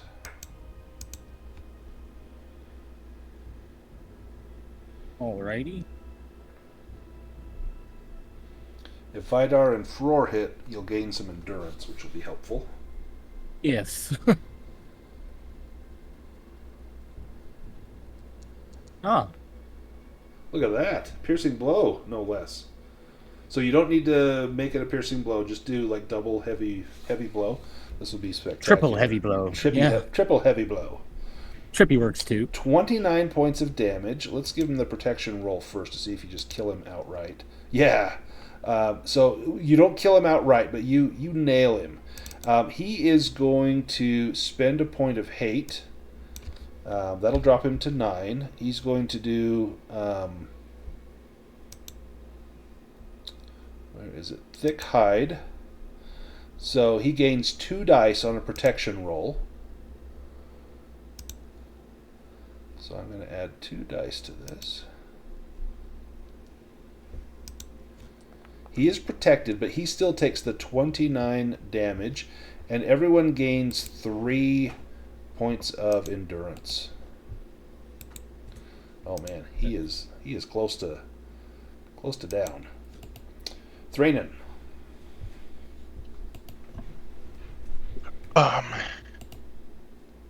Can I get to the troll? Yes, but I would say to... I'll just whack this one. We could fit 3 dwarves abreast in this tunnel. So if Frór is tied up with that captain, you could sneak around to the side. The troll is so big that it's... You know. I'll just smack. No, I'm going to go for the troll. We got to end him quick. I'm going to throw some hope on, too. You can't spend hope. I think you and Craic were the ones that failed this. Okay. But that's okay. You rolled a 29, so that 6 points of hope wasn't going to make a huge difference. Yeah. He's going to spend another point of hate to make his protection roll, to add 2 dice to that.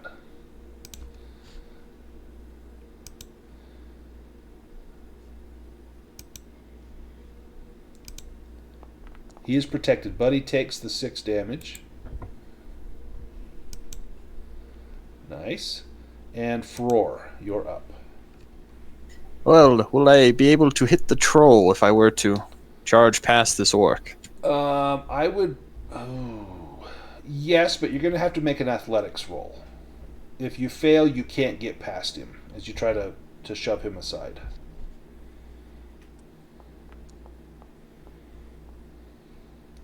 No, he is blocking your way, and as you try to push past, you know that you're giving up your defensive prowess to try and get past him, and your blow falls short. Craic, you're up. Okay. Got my Talon. Oof. Yeah, Dang. it's nothing. Dang. Fatimer, you can hit either foe. Okay. Do I get penalty dice for? Nope. Okay. You've got short dwarves, and engage with 1 orc, and the tunnel's wide enough that you won't have a penalty to hit that troll. You just won't hit him. But it was a good try. The troll. Now he will whirl around at this new danger. I'm going to flip to see who he attacks. So it's either going to be Thranin, Vidar, or Craic. First attack comes in at Thranin. And he swings that great club at you, trying to pummel you straight down into the ground. Come at me, bro. Oh, he did. That's a piercing blow. Oh, I was just kidding. Okay. You're going to take... Well, you need to make that protection roll, if you would, for me. And then we'll talk damage. You are protected. Now, you can take 16 damage, or you can take 8 and be knocked back. I'll take the 16. Okay. Let me apply this. Nice. And you are now weary. He attacks again. And same thing between the two dwarves and Craic. He goes for Craic. So as he whirls around, he brings that heavy hammer one more time up against you. But you have taken a defensive stance, and you only hope that you can avoid the shock of the blow. Oh, and he misses. The Black Uruk captain, he will attack Frór, and he'll be weary, correct? Yes. Weary. That's a miss anyway. All right, we go to the next round. Anyone want to change stances? Yeah, I'm going back to forward. Okay. Craic, you're up first. I want to try to finish this guy off here. Come on. Nice. 12 damage. He is going to... he's going to spend a point of hate. That'll drop him to 7. He's got a lot of hate. This is hideous toughness. So when an attack inflicts damage that would cause him to go to 0 endurance, which is this, it'll cause a piercing blow instead. Then if he's still alive, its endurance is set back to half its maximum rating. So his endurance is going to go to half, because he will still be alive. But then he needs to make a protection roll. Now, there's something with your sword and the protection roll. I think it's ill-favored. Let me look. Yeah. So injury rating is 19. Yep, and it's ill-favored. So let me do that. So armor. Target number is 19. Ill-favored.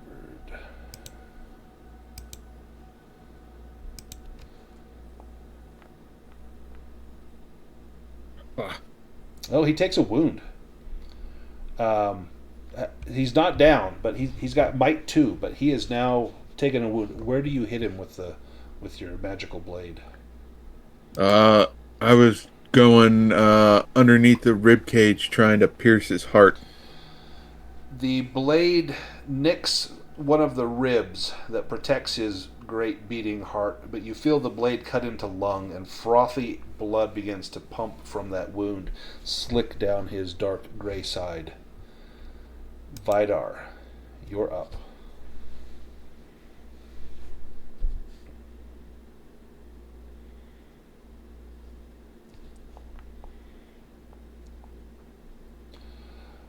Oh, nice. Now you can't make it a piercing blow, but yeah, you can deal a hell of a lot of damage. And so everyone will gain 3 endurance. Nice. And Thranin, you're up. Okay. I'm going to hit the troll again. Let's do it. Yeah. Ah. Yeah. Nope. Damn it. Frór. Again, if you want to try and push back that guy, you can make an athletics roll. If not, you can make your stand here and chop down that... Are there going to be any negative effects if I roll an Eye of Sauron? He'll get a free attack. Then I'm just going to attack him. Okay. And I think there's probably little chance that I'm going to succeed athletics-wise, so I will simply fight with him for now. One blow, you can fell him. Well, one really good blow. Not that one. Fatimer. Little Hobbit. No. No. Alright, the troll. I'm going to flip a coin again.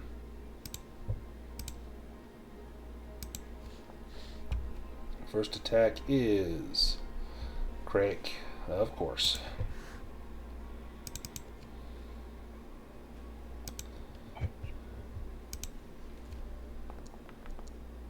Ooh, oh, what a low roll. That's a miss. Woo!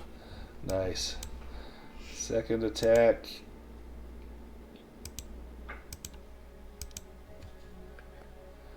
is Vidar.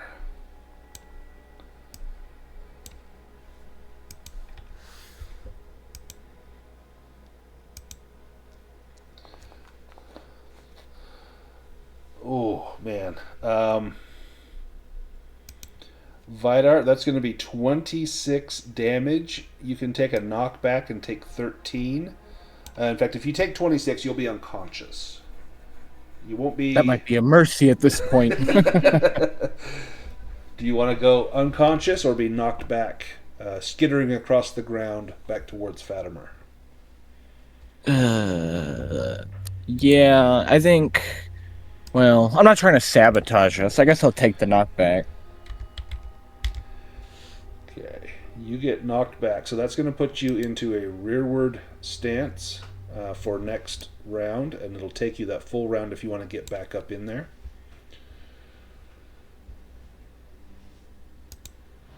The Black Uruk captain will go after Frór. He is weary. He is weary.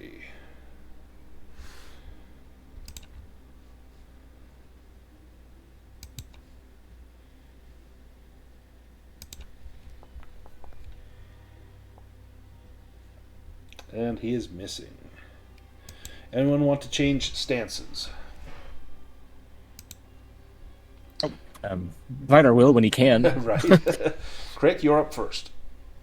Okay. Try again with the Talon. Come on. Nope. Nope. Oh, not that one. Auto fail. Shoot. Thranin. You got this. Mash his face. Oh.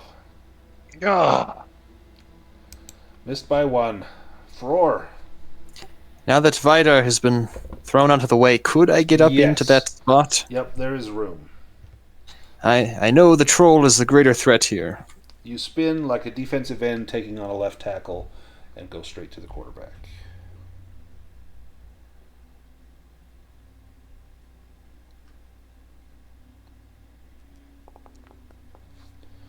Nice. Nice. Hits him for 7 damage. And everyone gains 1 endurance. And he loses 2 points of hate, the troll does. That's probably the best thing you can do is knock his hate down, because that's what's keeping him alive. Vidar, do you want to rush up and resume your close combat stance, or if you still have a ranged weapon? You know, he threw it. Oh, I guess so. He he wouldn't threw it. have it, would he? Well, he missed. So, I mean, I guess it's probably at his feet, but no, he'll You go can into give me a forward. scan roll. It might be right there. I mean, with his 2 spears. Right? You might hit Frór. You never know. Well, that's depressing. He's as good with his spears as he is with his axe. Well, and he's That terrible is with his sad. axe. So. Yeah, it hurts. Yeah, he'll go back into forward, whatever. Okay. Fatimer, you're up. Then we go to the troll. Oh, Fatimer with now let's see. I don't think you can make that a piercing blow. Let me double check. I think with a Isn't bow, Fatimer's bow keen, which needs a 9? I think that can go up. And so if your bow is keen, and with pierce with a bow it adds 2. Yes, so that would make it a success. Or if you want to make that a piercing blow, that would be the best. okay. Perfect. The troll is going to spend a point of hate to make this, to give himself a little bonus on this. And he gets 2 extra die on that. He is protected, but he does take a little bit of damage. And, oh man, it's close. You guys have whittled down his hate, which is the best way to get to him. It's the troll's turn, and I will randomly choose a foe. It's going to be Thranin, Craic, or Frór. Hopefully it's Frór. He has full endurance. He can take the hit. Oh, it's Craic. Oh. Ooh. Need Guardian in this game. Let's see. He actually he picks up his great foot and slams it down upon you. Oh. And misses. You roll to the side. His next Bob and weave. Bob and weave. His next attack will be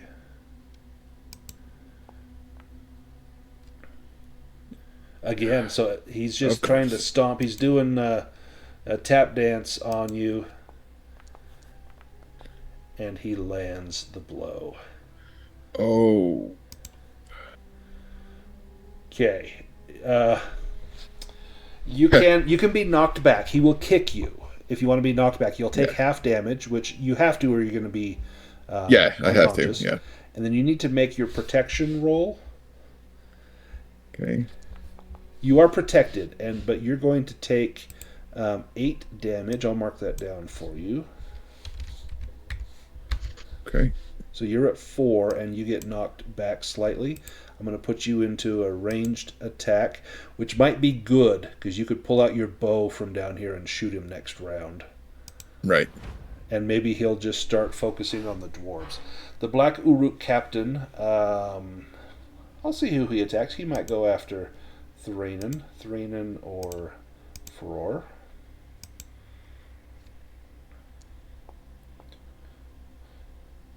Nope, goes after Frór. And he is weary.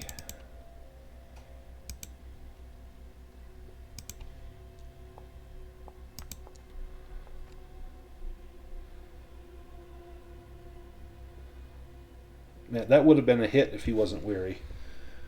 Would have hit by 1. All right, next round. Anyone want to change stances? All right, Vidar. You have regained your footing. You can go after the Uruk captain.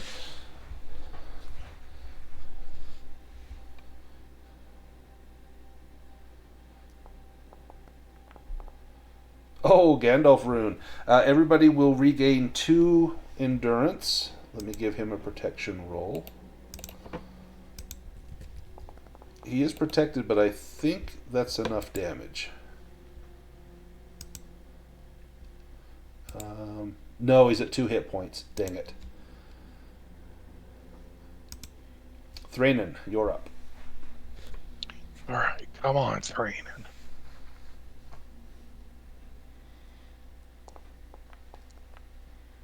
Ooh, that is going to be a piercing blow. Okay, the troll is going to... Oh, man. Okay, he's going to spend 1 point of hate to get a 2 die bonus on his protection roll. He is protected, and then you would knock him to 0, so he's going to spend another point of hate to make that a piercing blow, and then his endurance will go up to half of his maximum. So let me give him the endurance first, and then let me make another piercing blow. He's going to spend another point of hate to add a bonus to this one. He is almost down. He's got 1 point of hate left after this, and he is protected. Okay. He's down to 1 hate, and he's already got 1 wound. He is close. Frór. All right, I will shout out Baruch Kazad Kazada Menu as I swing Durin's axe down on this troll. Now, one thing that you guys could have done during this battle, since 1, 2, 3 of you are weary, is sing that Dwarven battle song, and then weariness doesn't count during the combat. but that's okay. Everyone will regain 1 point of endurance. And I'll apply the damages to the troll. Craic, you pull out your trusty bow. You take aim at the troll. You see that that slit in his side that you slashed in with the sword. Yep, I'll take a shot and hope for... That was nothing. Dang it. Fatimer, as the troll whirls, you see that same wound. Much like Smaug missing a scale, you see the spot where your arrow could punch right through.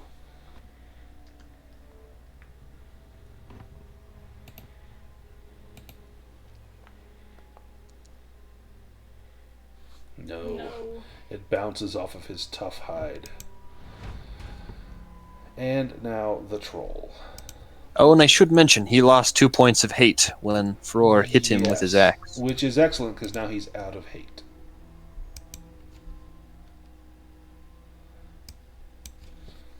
He is going after Frór.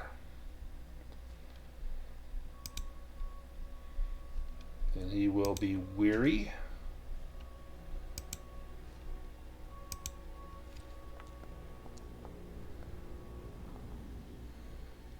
And he lands a heavy blow. 16 damage to Frór. Do you want to be knocked back, or do you want to take it? No, I'll take it. Okay, I'll apply it to you. And you are weary.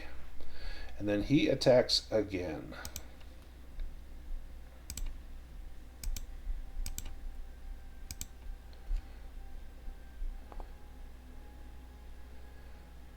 And he goes after Frór again.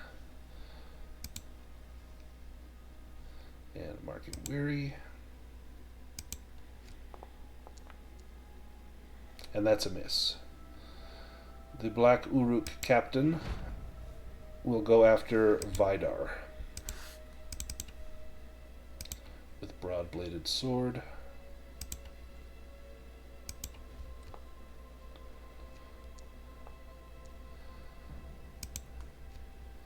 And Vidar, you are hit for 10 damage. Now, if you take it, you'll go unconscious. If you get knocked back, you'll take 5. You'll be down to 4. What would Vidar do? And there's not a wrong choice. Yeah, this one he'll just take.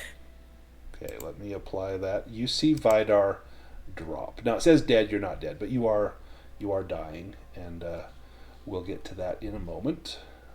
Let's go. If anyone wants to change their stance, otherwise Thranin, you're up. Yeah, I was going to go back to forward. Okay, Craic, you're up first then.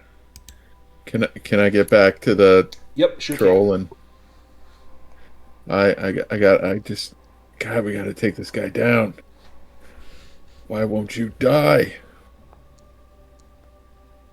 Oh, and that failed. It's because you guys miss. That's why. Thranin, you're up. Let me add on to the piles of misses. There you go. That weariness is just brutal. Frór. I'm weary and miserable. Thankfully, Durin's axe makes it so that my attacks are made as though I was not weary. I know, wouldn't that and be I will swing at this troll, hopefully, hoping to deliver the final blow.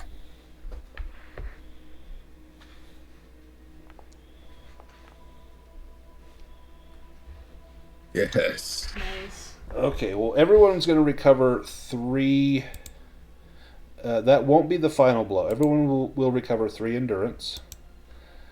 He's badly wounded. He's bleeding from a dozen cuts and slashes. Fatimer, if you can land a solid hit, that might do it. Oh. Oh. Make it a piercing blow, Fatimer. Yes. How do you do it, Fatimer? How do you do it? I think Fatimer just in the back there, letting arrows fly, and one happens to hit the troll in the exact spot that's needed, and he goes down. Fatimer is just like, oh, I got him. The Black Uruk captain will turn to flee. Now, he's going to flee towards Fatimer. Frór and Thranin, you will each get a free shot on him as he's running, dropping his bow and screaming as he leaps over the unconscious form of Vidar. So both Frór and Thranin can make an attack. Not so fast, pig face. Frór hits him for 7. Everybody regains 1 endurance. And just for fun, Thranin, go ahead and make your attack too. Alrighty. Oh, I gotta target him. Oh, it won't let me. Oh, let me give him one point of health. We'll try it again. See if it'll.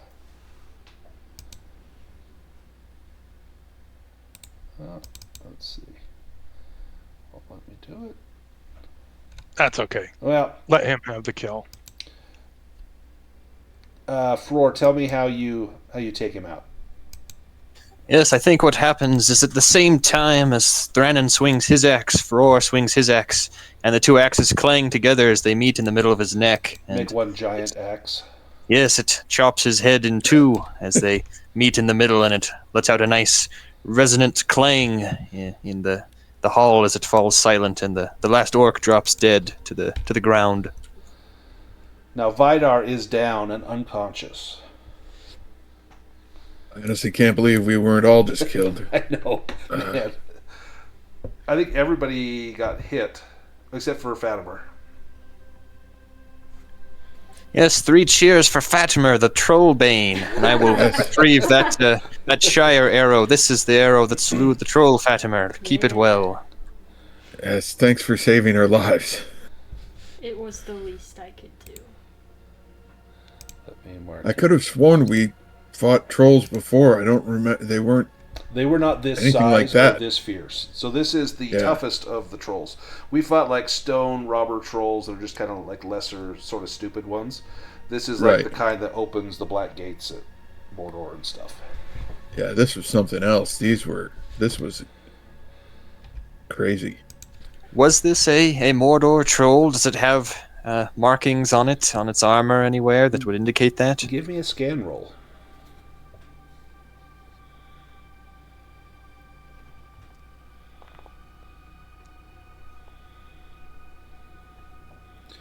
Yes, so he's got 2 things. His helm has a little red symbol of the eye, and he also has a brand on his skin. It's on his left buttock. You see this scarred, twisted brand of an eye that's been seared into his flesh. So whether he was from Mordor or claimed for Mordor, you don't know. But he clearly fought on the side of the Mordor orcs. Yes, certainly the Mordor orcs are growing in number here in the hold. Makes for more danger, certainly. Yeah, much more difficult foes than the Moria orcs. And with the Moria orcs, with the head of the snake cut off, now the Mordor orcs are going to start trying to claim these halls as their own. That's not good. Now, Vidar is down. If someone wants to do a healing roll, that will bring him back up. Yeah, I'll give him a look, and I'll use my what's it called? The Thistlebeard. Thistlebeard herbs. Yeah, is that So you can make a that healing doesn't cost roll. hope, right? No, so you'll just get a bonus whenever you use it, but you can spend hope to make it a magical success. And they give you a, I forget if it's a 2 die bonus. I forgot what I put in there. I made the damn thing up. I should know. And I didn't put any details. It's a 1 die bonus to healing. Okay. Oh, that's right. I'm still weary. Oh, but I got it. You nailed it. Yeah, absolutely nailed it. So Vidar, you go to 1 endurance point. You're no longer unconscious. But almost everyone is weary except for Fatimer, and Thranin and Craic are miserable. If you guys want to go find a place to lick your wounds and rest, you can do that and recover some endurance. Yeah, that seems like a good idea. So on Find your a place to hole up. on your sheet, you can do the prolonged rest, and then we've got 1 point of hope remaining in the fellowship pool if someone wants to take it. Who's down the most? Craic has 1, Vidar and Thranin have 2, Frór and Fatimer have 3. Have Craic take it. And I'm going to mark your Okay. wound will be better in He seconds. earned Thank you. Thank you. And Fatimer should be miserable. So we're doing prolonged. Yeah, do a prolonged rest. So everyone but Fatimer will recover full endurance, but Fatimer is back up to full endurance. The problem is hope. And so Yeah. let me get that to 0. Why don't we take our break here, and when we get back, we will press on. So I will see you All right. all in about 8 minutes.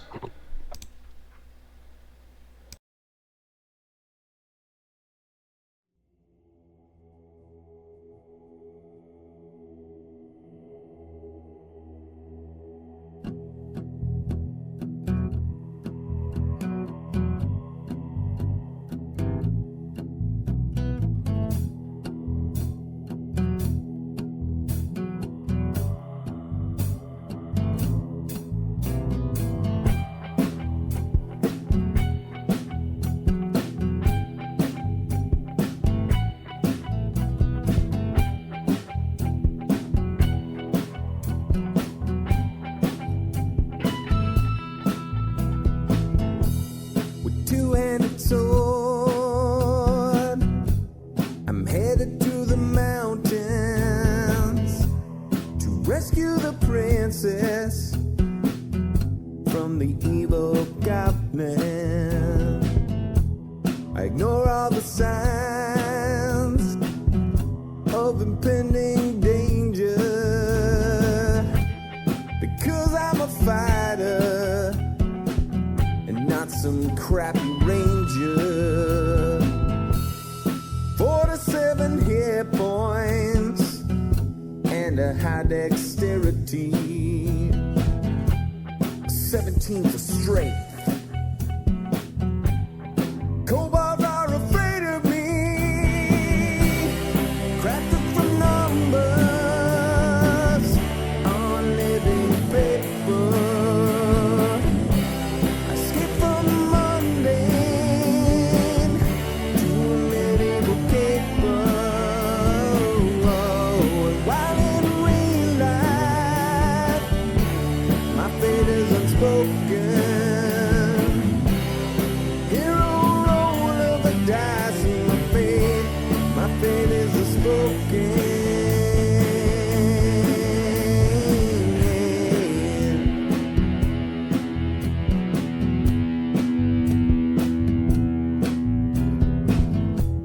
I locate the lair,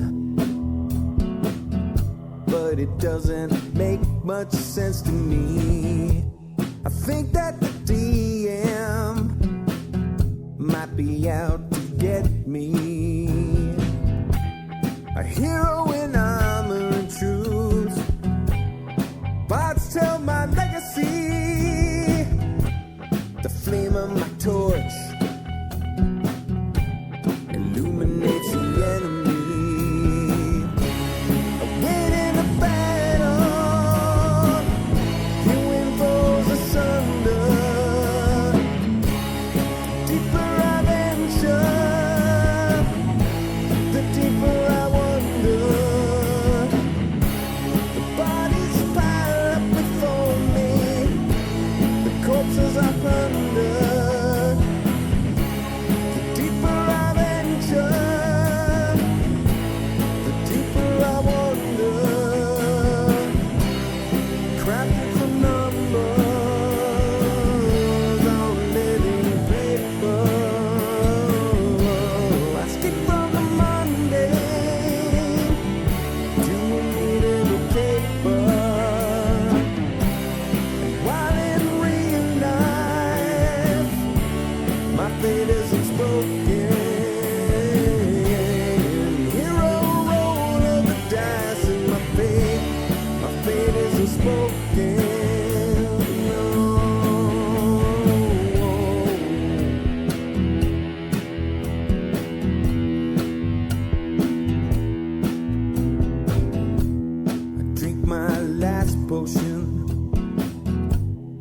charged through the open gate. The flame of the dragon tried to seal my awful fate with a handful of dice. 5 times I rolled 20. The dragon goes down. The DM no plenty. I leave with the princess, a satchel chock full of gold. We head to the tavern where my mighty tale unfolds.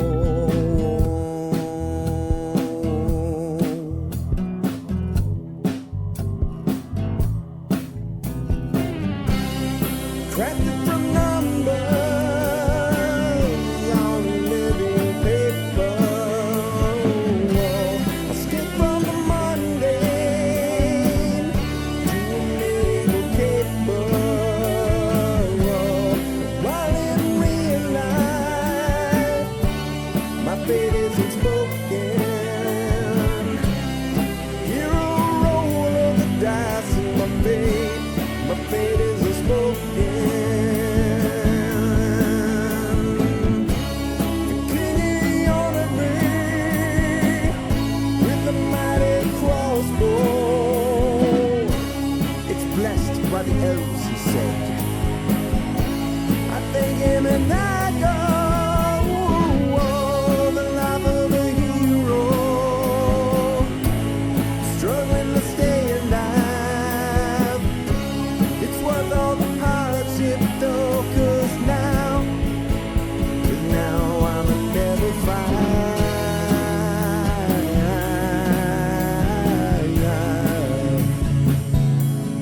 Level 5.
All right, I am back. Sound off if you're here.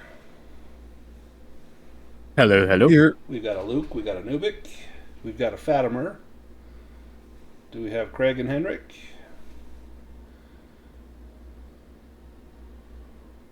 Not yet.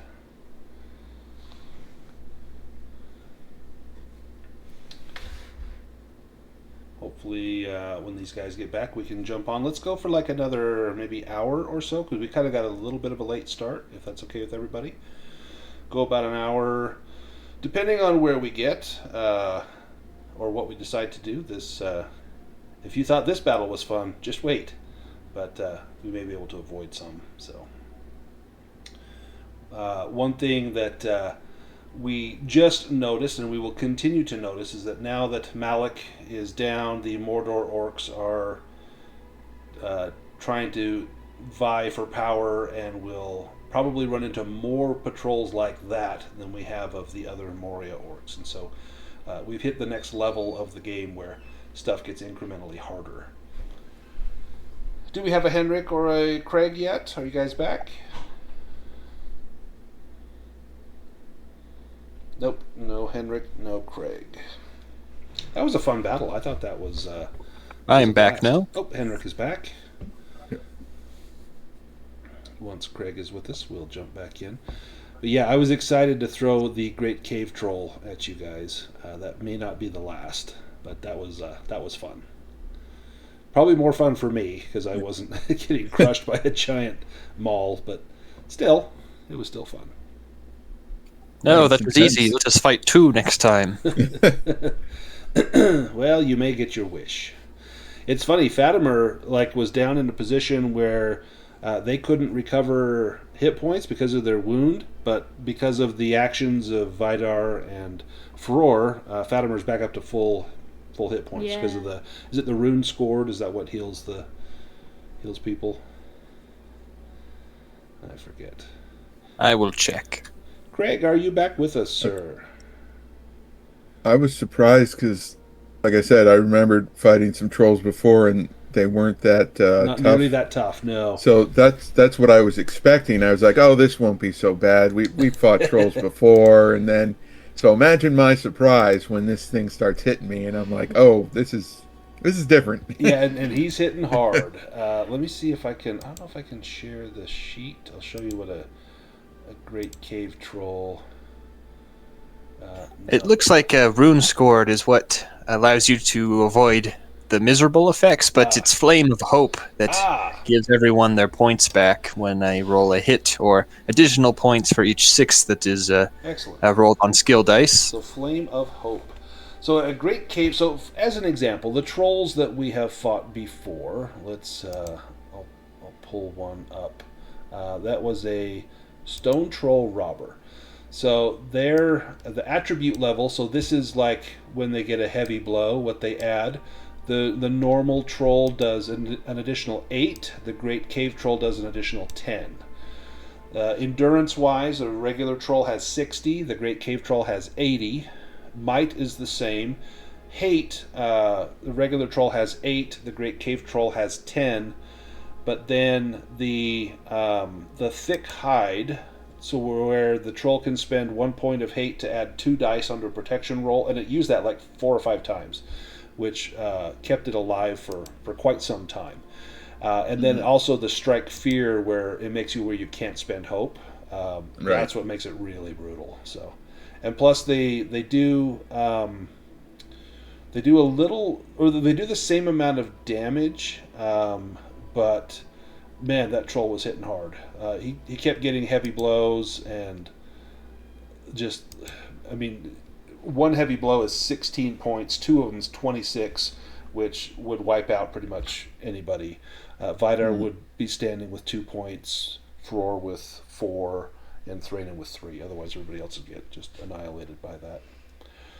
Craic, are you back with us, sir? Nope. Craic must have gotten himself a nice drink. Or maybe he fled the tunnels. Give him another minute. We can kind of discuss where to go from here. So after this battle, we're in this passageway. We are on our way to the vaults. But this was a hard-fought battle, and many of us we've seen better days.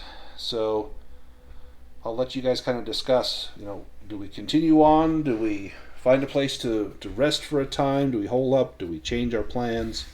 Frór, what would you say?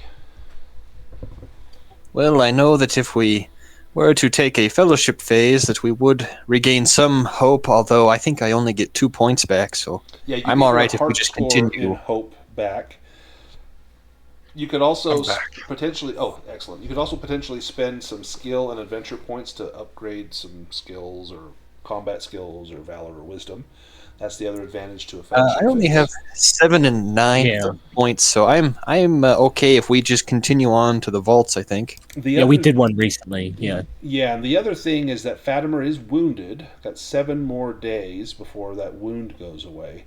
And we did just do a fellowship phase, so maybe we just try and push on. We can always retreat if we get in over our heads and hope we can make an escape of it. But that may be like a skill endeavor in and of itself, where we're trying to get away from something. So there's always options. So Fatimer will be fine. You've seen what he can do with his bow. Certainly he can handle whatever dangers lie in the vault. Right. Right? If you think about it, Little Fatimer's done more than Bilbo or Frodo ever. Right, No, right. right? More than Bard of Lake Town, more than... so, yeah, Fatimer will have a tale to tell. I can imagine, in a few years' time, you'll see Fatimer smoking a pipe near his hearth, and up above the fireplace is that arrow Oh. coated in blackened troll blood. Yeah. Now, Fatimer, what say you? What should we do? Should we press on to the vaults? It sounds like Frór does not want to stop and rest for too long before the Mordor orcs begin to infiltrate all of these levels and the going gets even worse. We need to find the bell. Yeah, I agree. I think it would be best to keep going and get to the bell as soon as we can before there's more in our way. And what of our ranger? What do you say? Well, in general, I agree, but Hope is nice. hope is nice, but also I didn't have enough points to improve my combat skills last fellowship phase, But now you do. and now I do, at least to bump them up, my swords or bows up one level. So I would be able to do something with that, but at the same time, I see the benefit to just keep moving. So I'm fine with either. Well, Thranin, what do you say? I'm okay either way. It would be great if everybody was at their very best. I mean, it would be terrible for Craic to die with experience or skill Right. points. Well, let's ask our captain, and you can make the final decision. Vidar, what do we do? Ooh, well, when Vidar was wounded, he suggested we press on, and I think he would do the same again. Selfishly, I don't think I've got enough points to upgrade anything either, but, Vidar don't say wouldn't that out say loud. that. No, it's not. I haven't learned a damn thing this last couple of weeks, so let's keep going. So be it. We will take the path through Mordor. Let's go back to our journey. We've got one more little stretch of journey before we reach the vault. So I need a travel roll. Now, last time Thranin did this, maybe Craic, you can do our travel roll here. Yeah, because I'm weary and miserable. Yep. Well, I'm miserable too. Oh, you're right there with me. Yeah. I think you'd still be better at travel because you're actually like proficient in it, right? Well, perhaps we could sing a travel song. Yeah. Fatimer, what was that Oh song? yeah, that's a good about idea. Yes, Yeah. that song about the green dragon you taught me, Fatimer. How about you sing that again? So we have two traveling songs. We've already used the Song of Durin, but we have the Song of the Hidden Circle that talks about those keys, and that's a travel song. And if we do that, then we ignore the effects of being weary. Now the problem is no one's weary; we're miserable, so the weariness won't really hurt. But it's always good to sing a song. Maybe Fatimer, can you sing a song of the Shire and of the Green Dragon?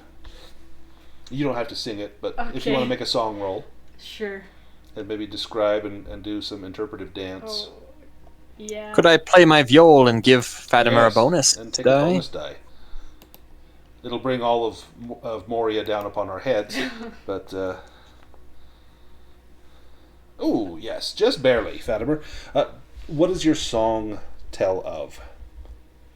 It tells of the green dragon and the finest ale in the Shire. And what's your favorite line in there, or what part do you really emphasize? The part where it comes from the green dragon. Nice. And this gives everyone a little spring to their step, and we can all add one bonus die during our events of this stretch of journey. We've just overcome a dangerous foe. We've recovered the Axe of Durin. We feel as though we're on the very last leg. So let me have Craic, if you want to make your travel roll with 1 bonus die. Okay. Fingers crossed. There we go. Success. Hey! Let me see who our target will be. It will be our lookout, Fatimer. And let's roll. And we'll take the better of these 2 results. Oh, we'll take the 7.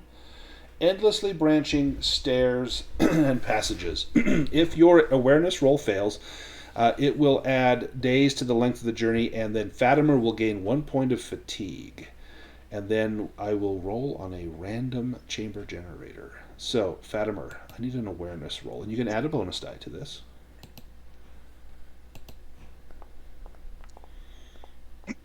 Oh, Fatimer, coming in hot. Excellent. So, let me roll to see what the chamber is. There's a neat tool in Foundry called the Workshop, where I can easily generate a Moria room. And we find a workshop. So this is it's a Dwarven craftsman's shop. And this place is very clean inside. For being, 1,000 years old, there's no dirt or dust or grime, not even wood shavings or stone chips. It's almost as though this place has been untouched from the moment that the craftsman left. It has been despoiled, though. Anything of value has been taken out of here, but again, it does not look ransacked. Nothing's broken in here. It's almost a mystery, a riddle, as far as what could be going on here. Why is this room so clean? Fatimer, Well, what do you think? can I make a riddle roll then? Yes, you sure can.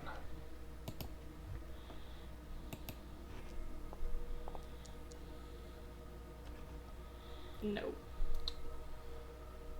Give me a scan roll then, Fatimer.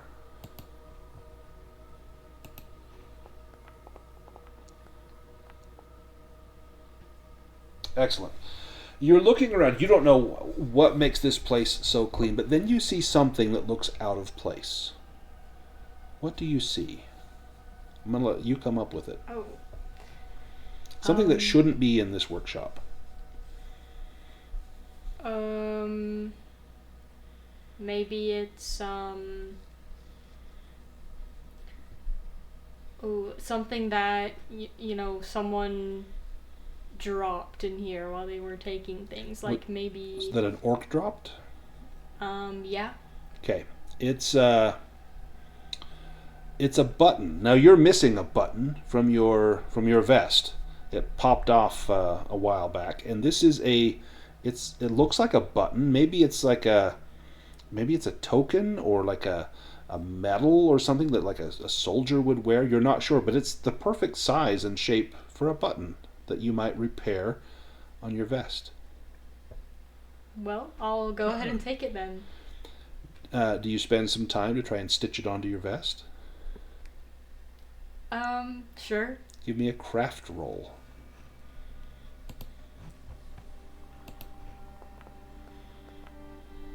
Oh. Well, it doesn't match the rest of your vest, and you know it's an eyesore, but it's better than having your belly open. That would just be terrible. And so you fashion this little button there. Now, little do you know the origin of that button. This is actually an orc coin. It's a small little brass bit that they have taken. It's been punched out. At some point it had symbols carved or embossed on the front, but it's been worn smooth by the hundreds or thousands of grimy hands that it has passed through. And at some point it fell out of a pocket. It's basically no more than a penny to you, but you think it's some magnificent item, and this button, perhaps this will make me hide or make me look like the warrior that I am. You don't know, but in truth it's just a penny. And you'll go to your grave not knowing that, but telling stories of your bravery and showing them the button that you found in Moria. Oh yes. Let's do one more travel roll, and Thranin, you can do this one and add a bonus die to it. Alrighty. Let me get up there, travel.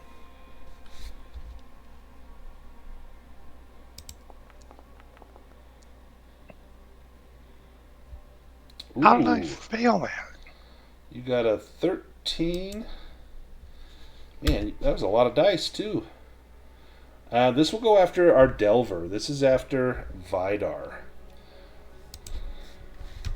And this will actually be perfect. So, Vidar, we're coming up to where the vault is. You need to make a craft roll. If you fail, then you'll gain 1 shadow point, and I will raise the eye awareness of the company by 1. So as we're coming up to the vault, there are some signs here. Oh, excellent roll. Excellent roll.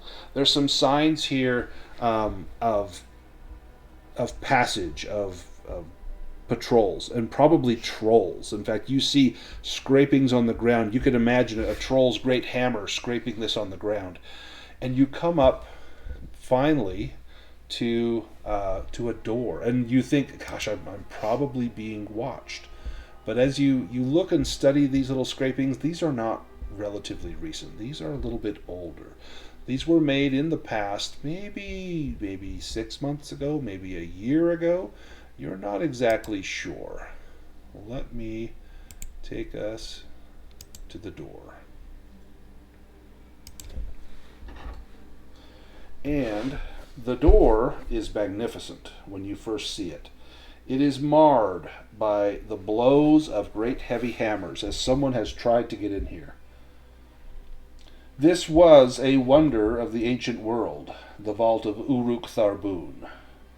The dwarves of yore laid mighty spells upon the chamber, and they filled the chamber with profound darkness, it was said, that no light may shine in the vault, nor torchlight, nor candlelight, nor crystal lamp.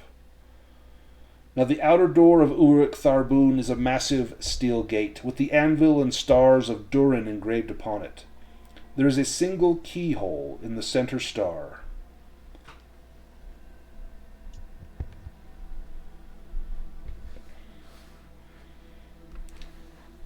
What do you do? You have that ring of keys. Yes, we do. Vidar, do you place the key into the lock? There is a key of pure mithril, worth a fortune. This must be the key for the vault. Oh, yeah, absolutely. You turn the key and the vault opens easily, as though the hinges were greased just yesterday. And with scarcely a sound, the vault swings open, revealing darkness. The light of the lantern that you carry will not penetrate this darkness. You're not even sure what is beyond the door. You simply cannot see.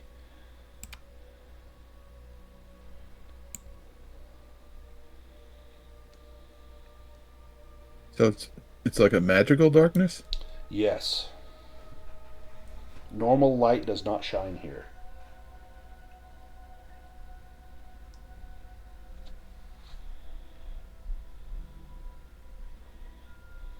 If only someone could blow on the end of their staff and light it up. Yeah. Do we have any sources of magical light? Someone has an item. It's not magical light, but it would work here. In fact, I won't say who has it. I'll let you guys figure out. We found something in the gardens of Thrym Thistlebeard.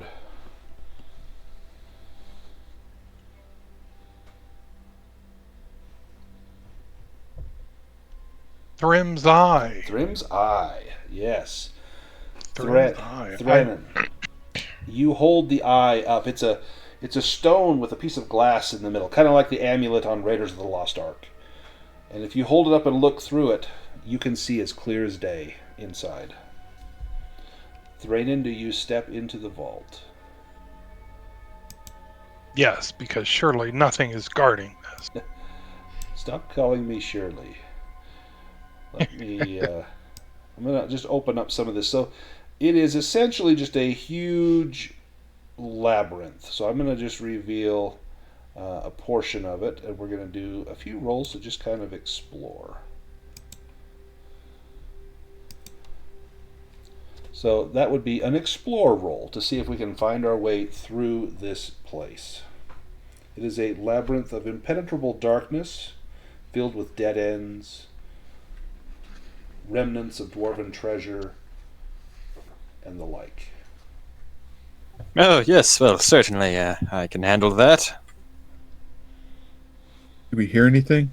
Give me a scan roll as you're listening intently. I guess, does that not include the bonus from the lantern? Correct. Ooh, Frór. That's like my best roll I've ever had. That A is- Gandalf rune and 6 extra successes. Yeah, that is fantastic. With the explore roll, you find the inner vault door. And let me reveal that right here. You find the door to the inner vault. This inner door is similar to the outer door, but instead of Durin's anvil, on its middle has been set the skull of a dragon, slain long ago in the chaotic years of the early Second Age. There are 2 keyholes, one in each eye socket, and both keys will be needed to open the door. With the scan roll, you do not hear a single sound. It is silent as death in these tunnels. You know that even the goblins could not see through this impenetrable darkness. They likely have tried. They tried to smash the doors down with a troll. You don't think anything has been in here in an age.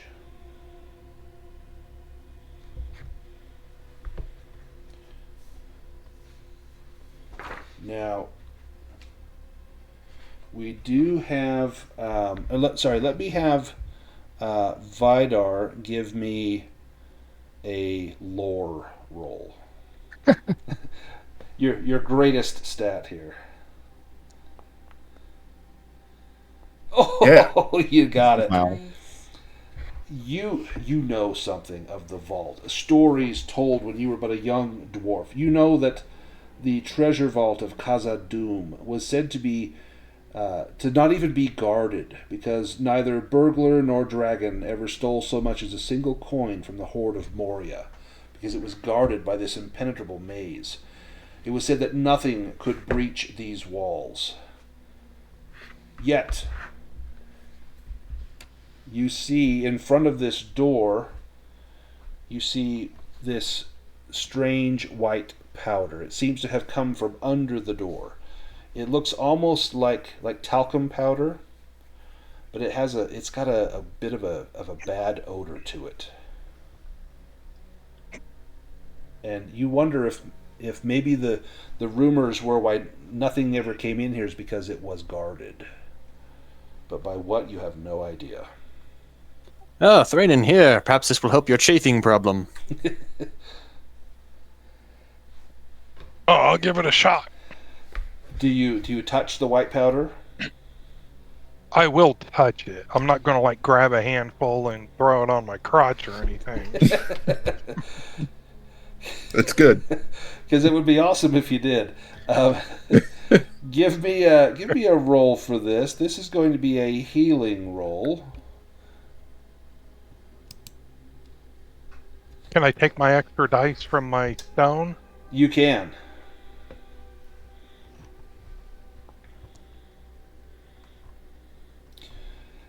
As you reach down to touch it, you grab it with your fingers, and as soon as you touch it, it burns. And so you wipe it off as quickly as you can, and you smell it, and you take a little lick. It's poison. Whatever this powder is poisonous. No. Could have rotted my gooch off. Don't touch that. Yeah, I wasn't planning on it.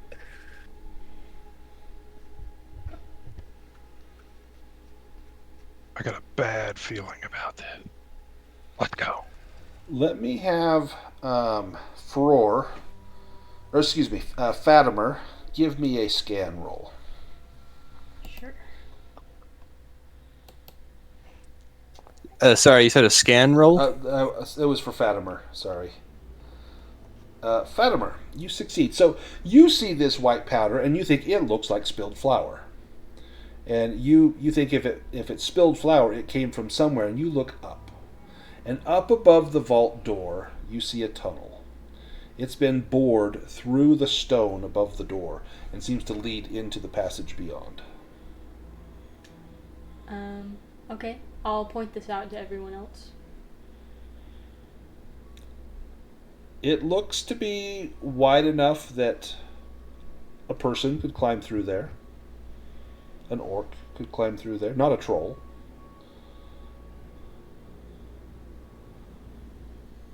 Does this powder look like it's the product of an animal? Give me a hunting and fishing roll. Finally, that's my skill. Don't blow it. Nice, great success. Yes, this looks to be something. Maybe that there are some insects that have leavings, the excretions or secretions from their skin and scales.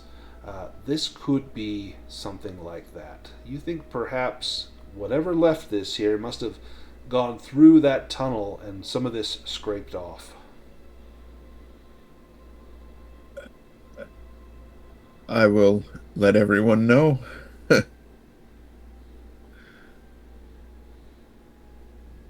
That sounds like, didn't Granny Goblin mention something about giant insects? Yes, she did. Yes, I remember she had mentioned something about a pest of some sort that had been troubling the goblins. Yeah. I have a feeling that's what this residue is from. So that would suggest that they are poisonous. If the dwarves hid the bell in the vaults, it's likely here, in this most secure place.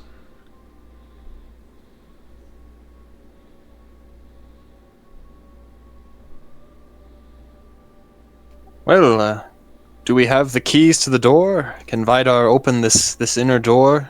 We do have the keys. Vidar, do you open the door? Naturally, yeah.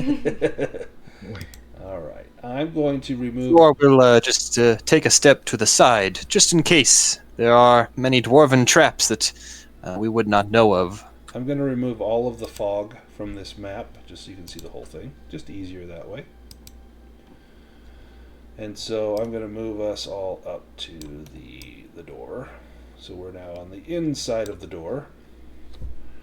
And when we pass through the door, you see a room that is just covered in whitish yellow powder. And most of this inner vault is covered with a thick layer of this dust. And it looks like any movement in here is going to stir it up. Just like, astronauts on the moon kick up the regolith. One step, this will plume up under your feet. So you'd want to go carefully. A stealth roll would likely allow you to move without stirring anything up. You can see, covered in the dust, a marvelous hoard of treasure. Gold, mithril bars. So much here that you could fund a kingdom for a generation. If the bell is here, you'll need to search, for this inner vault is quite large. Let me have our ranger give me another hunting and fishing roll. Yeah, and can I rip off part of my cloak to make like a face mask to cover my mouth and nose so I don't breathe this stuff in? Absolutely.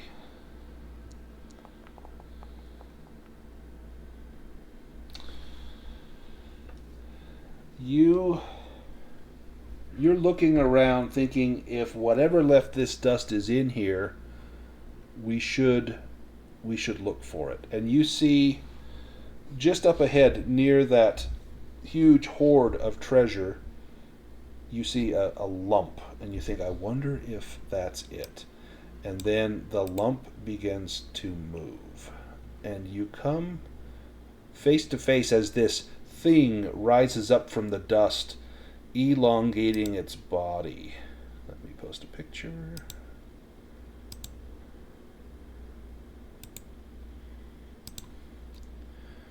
It is large, imposing, a massive centipede. Close the door! Close the door! Oh, that is not what I thought was going to be in here. Let's go into combat. I thought it was going to be like bees or something. No. Ready your bow, Fatimer. This is the centipede Angolath. The vault had not been looted by orcs, though they have tried many times. Another monster, the gigantic centipede Angolath, has claimed the vault as its lair. Whether this creature was spawned in the vaults of Thangorodrim and carried south by the Balrog, or if it crawled up from the lightless depths below Moria, none can say. Angolath emerges from holes not in the walls of the vault to hunt for prey. It does not attack immediately, but scuttles past, leaving this dust everywhere that you choke and die upon. This creature has grown so huge it seems almost never-ending, a ceaseless parade of scuttling segments, each chitinous back bristling with poisonous hairs. All right, we all have a chance to do an opening volley, if you so choose. The Fog of War is mostly black. Yeah. yes, the Fog of War is still there. Oh, Yeah. dang it. All right, let me... I thought I had it turned off. Let me try turning it off again. Did that fix it? No. Okay, let me just, I'll do this the old-fashioned way. I'll make a big brush. And let's try this. Did it work for anybody, or did everybody have a black map? Still black. There we go. Now you can see it? Yeah. Yeah. Now I Okay. see it. Perfect. Alright, so we could do opening volleys. Vidar, do you have anything you want to try to throw at this horrible foe?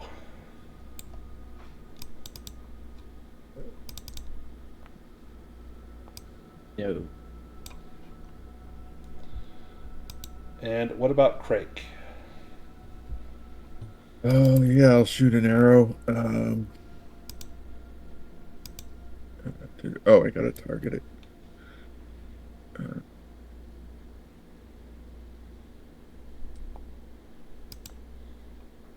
That's gonna miss. How about Frór? Well, do I think that I might be able to intimidate this foe? You could try. This is not I will an let it intelligent see creature, the- but it may not like to see a foe that may harm it. Yes, I will let it see the gleaming light of Durin's axe. Perhaps that will dissuade it from attacking us. Yeah, give me an awe roll.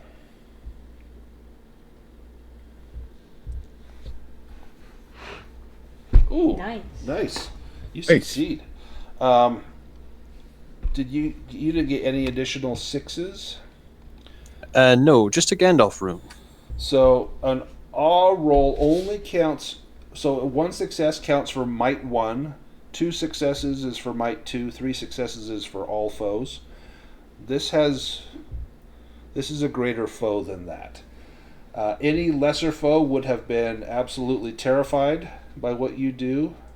Angolath has seen better and is unimpressed. Thranin.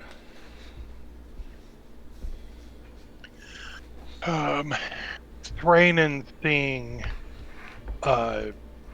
pretty much imminent death, he's just going to start singing the songs of his people and wade in. Nice.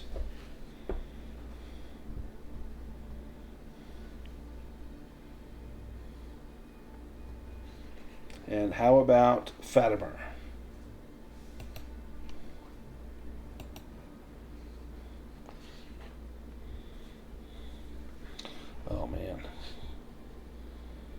Okay, let's go to close combat. You guys can choose your stances.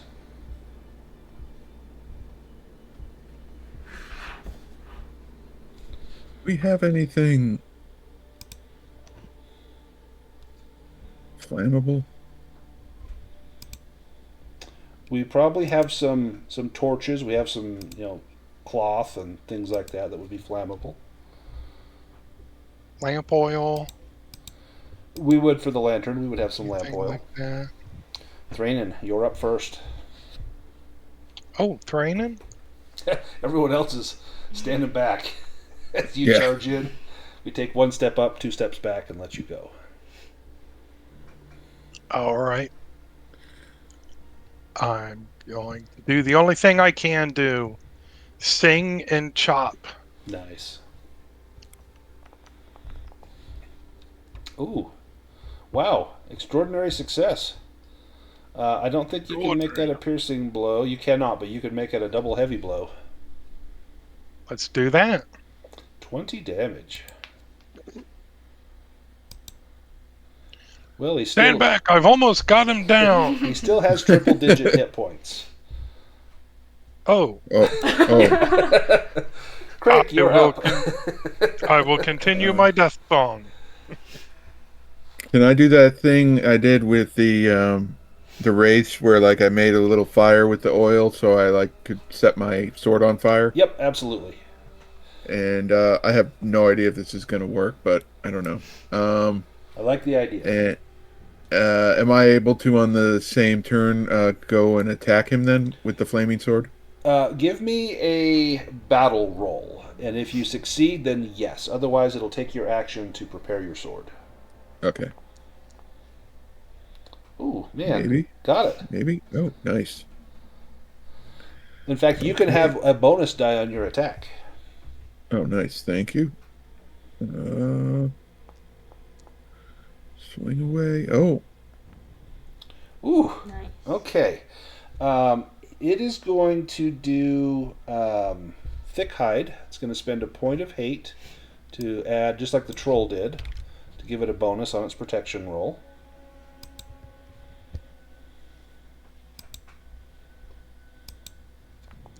It is protected, but it still takes the 5 damage. I'm going to give it some additional damage as well from the fire. Oh, nice. It is still in the triple digits. Frór, you're up. Well, now that this fire is lit, before I charge up, could I likewise dip the axe in the fire? Because the fire is lit now, it would be easier to do that, so I will say yes.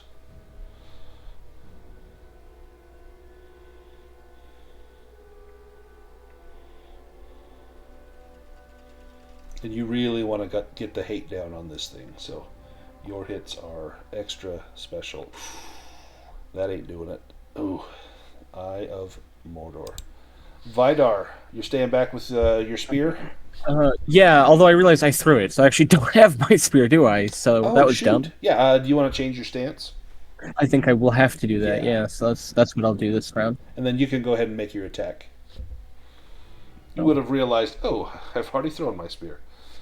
True. Hand me my spear, Fatimer. What spear?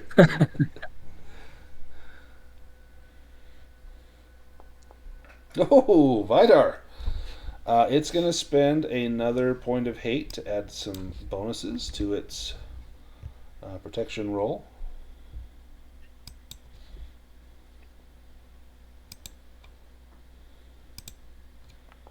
It is protected, but it does take the 8 damage.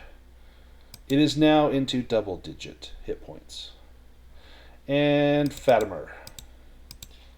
Can I do... the aim? Prepare shot. Yep, so it's a scan roll.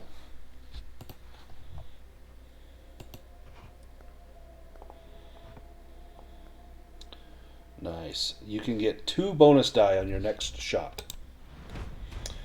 Angolath is Might 3. It will attack 3 times. And let me see who it will attack first. Thranin. Okay, the first thing it will do is one of its fell abilities, which is called Foul Dust. This will cost 1 point of hate. And Foul Dust, it inflicts a moderate endurance loss from poison to all player heroes in close combat stance. So this is going to be everyone but Fatimer. Moderate from poison is a favored die roll on the injury table. So let me roll that. I'm going to take the better of the two results. Which will be 2 points of endurance loss to everyone but Fatimer. As it begins to stir and that choking poison comes up, and I'm actually going to, let me reduce that by 1 for Craic, because you are covering your mouth. It does get into your eyes, but your mouth is covered, so Craic only loses 1. And Vidar should be miserable. Let me mark Vidar as miserable. Okay. And so its first attack, it's going after Thranin. And it will try to bite you. It lunges with terrible speed. Oh, piercing blow. Oh, man. Okay, make a protection roll for me. Okay. And that's just clicking on armor. Yeah, well, just on the chat, you can click on where it says Thranin needs to make a protection roll test. I had the chat closed there.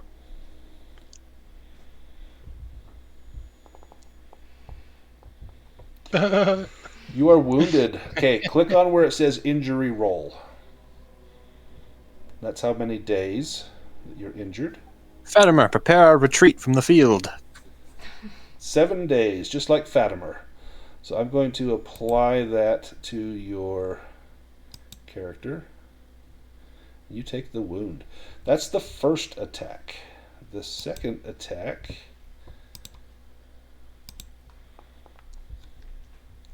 will be against Thranin again.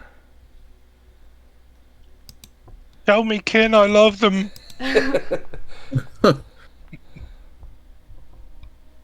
Oh, it's a heavy blow. 17 damage. You can take that hit or you can be knocked back. And you'll take, 9 damage? I'll take the knockback. Okay, so I'm going to mark you down. Let me take 9 off of you. And then you'll be pushed into a rearward stance. If you want to get back up into a forward stance, it'll take your next turn to do that. So I'm actually going to move you back a little ways. And then the third attack from this thing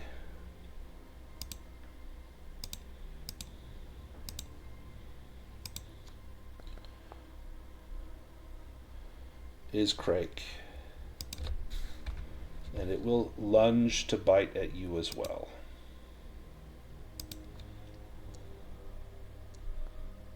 Oh, I think that's a miss.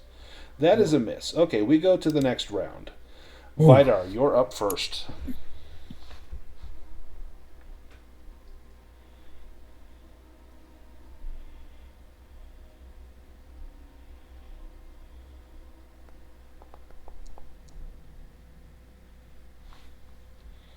Ooh, nice.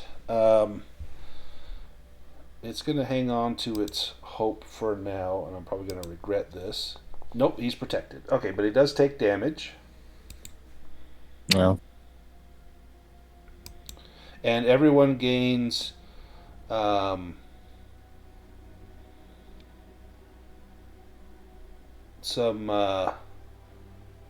wait a second, what is that?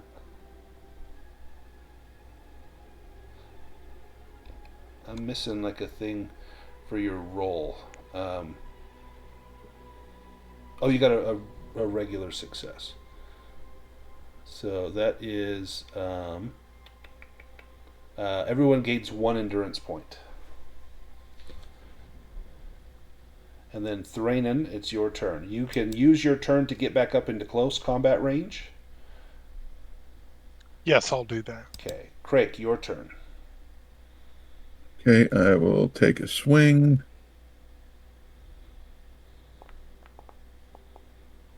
Ooh. Piercing blow automatically.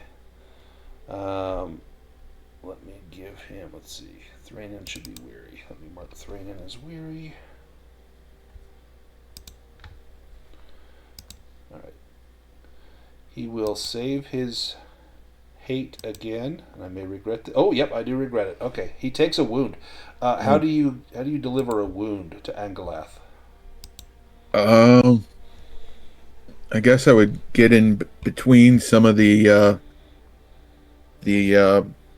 plating and just carve a nice big gash, gutting him a bit. Nice. It recoils back, not with liking some that guts roll. spilling out. Frór, you are up. Have we lost the bonus for the fire? Was that only the first round? First round, yes. But it did result in some pretty good damage. And for Thranin singing, do we get the bonus for not being weary? Oh, give combat? me a song roll, Thranin.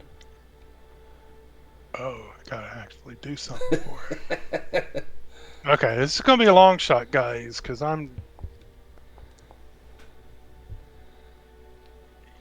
I will say for 2 rounds.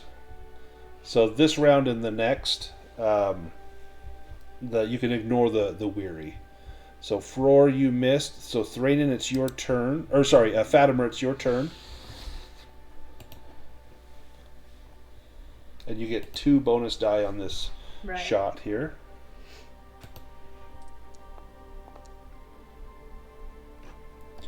Ooh. And missed by 1. And the bad guy. Well, that second round wasn't so great. It goes after Vidar. And it comes at you with a bite, and you can see that white powder beginning to flake off from hairs all along its side, and these bites may prove poisonous. Oh my hell. Ooh.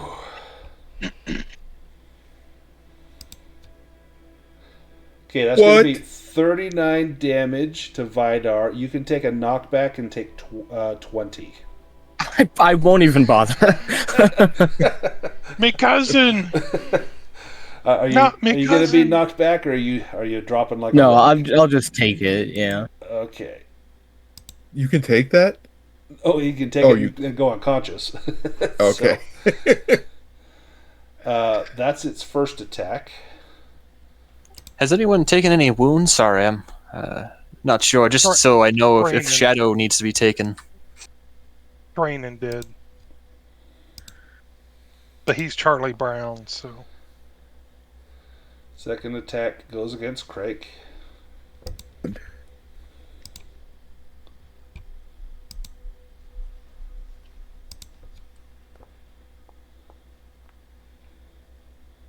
And, missed by 1.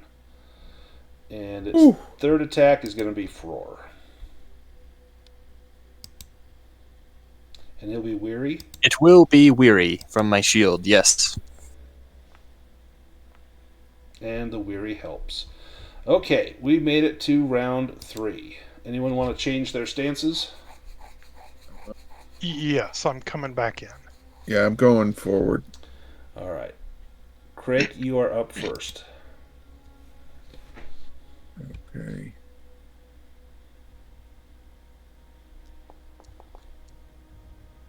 No! Oh, that was almost a Gandalf rune. Man. Thranin. He cannot wait to get back in there. And make sure you uncheck the weary on that, because you are singing the song. Yeah. Still miserable, but... Oh, man, dang it! The miserable got you. And he just shat his dwarf bed. Frór. We need Frór to hit just to get rid of hate and get a little endurance for Thranin. Oh, that 10 would have been awesome. No.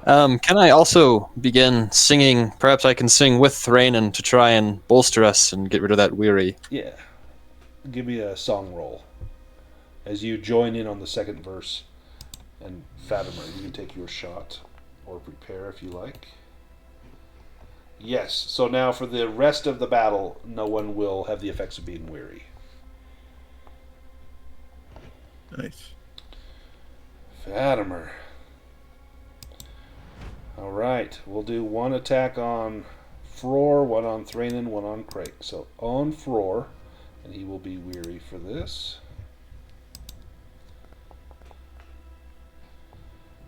That is a miss. He will spend a point of hate and shake off poison on everyone again, as he did before. So I'm going to make a roll, and everyone in close combat will take this effect. Sorry, it's 2df. Let me take the better of the two results. 6 or 4. Everyone will take 4 points of endurance loss, but Craic, you will take 2. You'll take half. Okay. And Fatimer, you don't take any points of endurance loss from the poison. He will then attack Craic.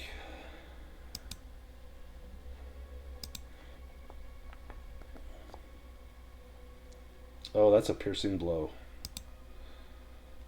Oh, Craic, you need to make a protection roll.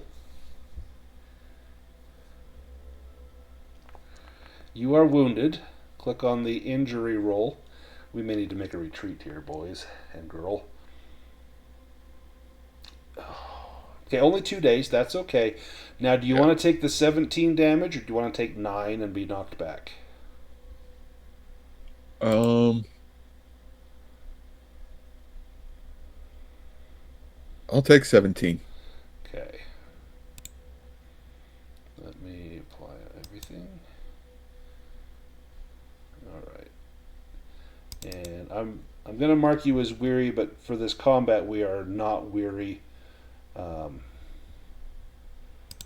you should be miserable too. There we go. Okay. And then the last one is on Thranin.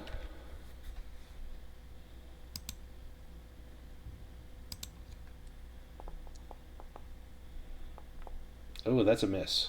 Excellent. Round 4. Let me have Vidar make an... this will be a roll... it's... what is it? A lore roll, perhaps. No, it's... oh, what is it? It's like it's not an endurance, because there's not an endurance skill. There's a roll you can make to try to recover... Oh, heck. If I don't find it real quick, we'll just skip it. It's supposed to be after an hour, but I think with all this noise and jostling about, oh shoot, I'll find it for next time. Give me a roll. Let's do a battle roll. If you succeed, you come back up with 1 endurance point. Ooh, well. Gandalf rune. Okay. Wow. And with a great success, you come up with 2 endurance points. And, oops, I didn't mean to move you there. Sorry. Let me get rid of your dead token. There we go. And let me get you back into combat. There we are. Okay, so Vidar, it's your turn. You hear the Dwarven song, and you rally.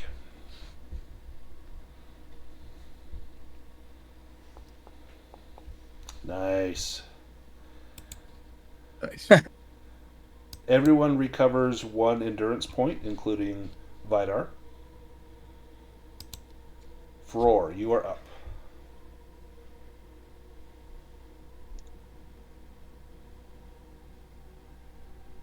Yes, I will call on the goodwill of the dwarf lords to guide my axe, that I might fell this beast that has taken to our halls.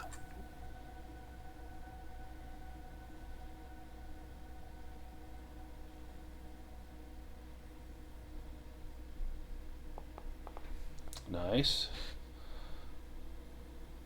Everyone recovers 1 endurance point, and he loses 2 hate. That will spell the difference. He is below half his health. Oh, Thranin, you're up. why am I not comforted by that?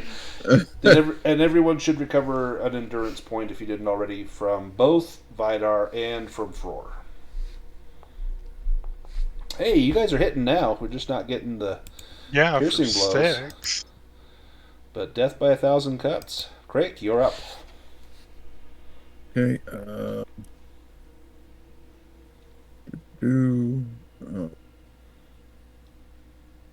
Slap a hope on that.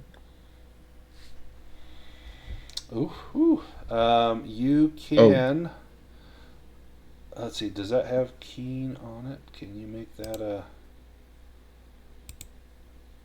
piercing blow? Let's see. I don't think that has keen.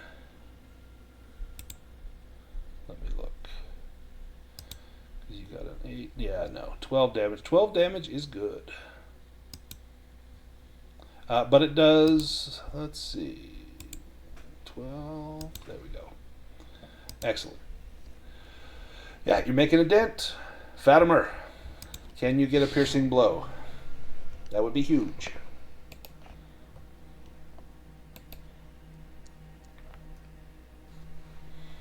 Fatimer, you can make... That is a piercing blow. Make it a heavy blow, because you have a keen bow.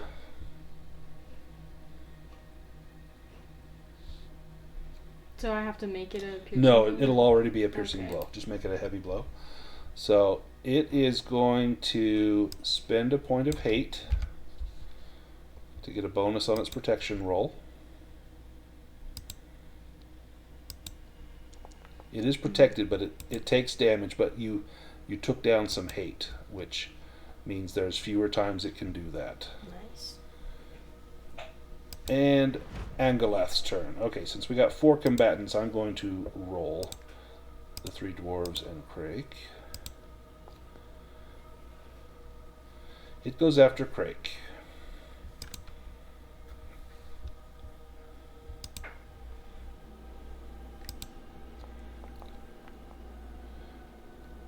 And it misses by 1. The next blow will be one of the dwarves.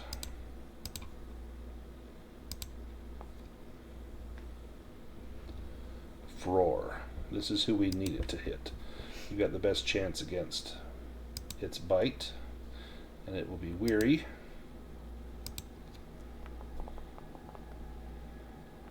Oh yeah, definitely a miss. And then last one will be either Thranin or Vidar.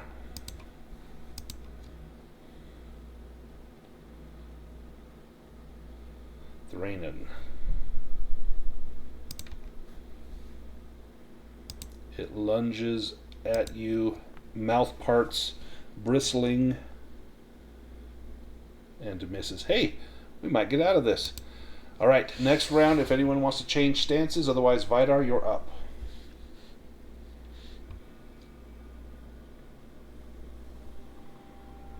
Alrighty.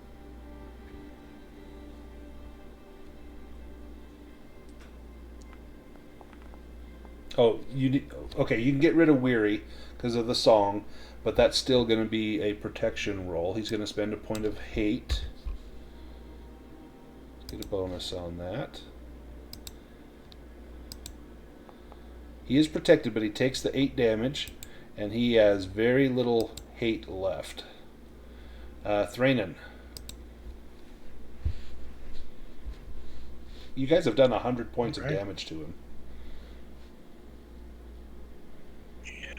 Weary. Let's go. And everyone gains 1 endurance for Vidar's blow. Ooh, cruel hit with your axe. Excellent. And Craic, you're up. Okay.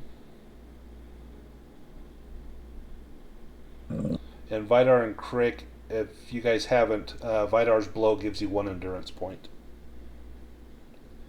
And that is a fail. Frór, you're up.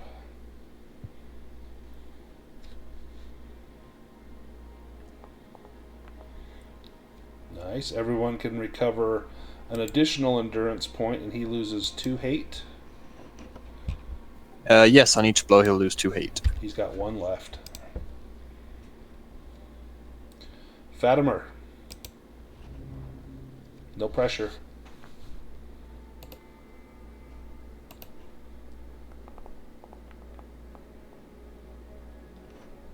Oh, Fatimer missed by 3.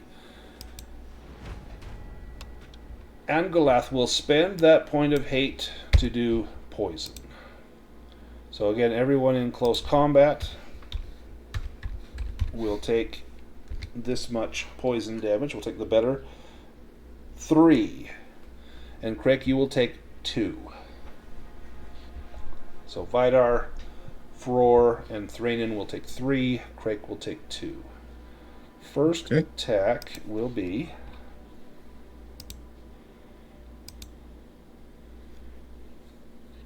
on Thranin.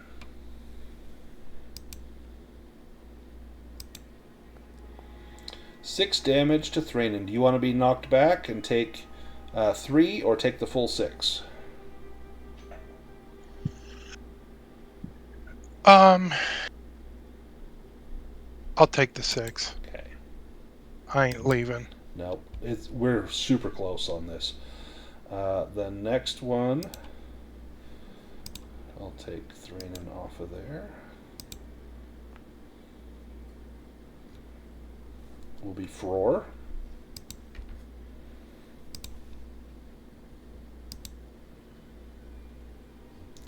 Oh, he's weary.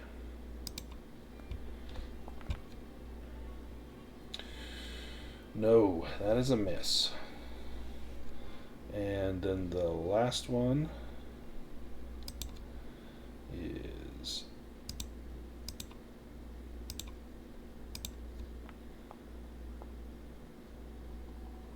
is Craic.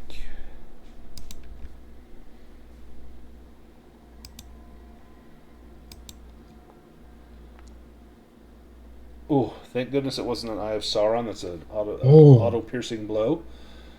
We go to the next round. If no one wants to change stances, Vidar, you're up first. But if you want to change, go ahead and change. He is out of hate. He cannot make his protection rolls better.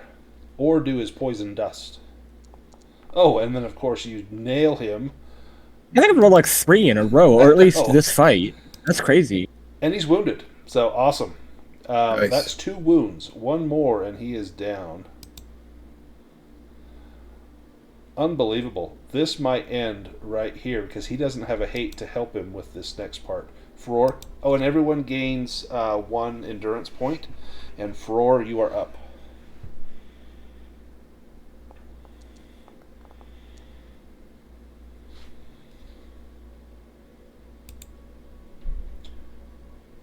Frór, how do you do it? Yes, as he brings around his head to bite me, I drive my axe between his mandibles and dig it in deep where it finds his soft innards, and I drive the axe up into his head, and he lets out one final shudder of his great length, and then he falls dead with a resounding thud as he falls to the stone below. There's a huge plume of that white powder as he hits the ground, and you all turn away, shielding your eyes and mouth.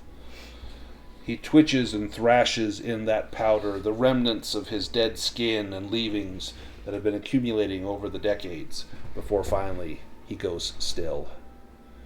And you have the inner vault now at your command. Searching through here, this is the equivalent of a marvelous hoard.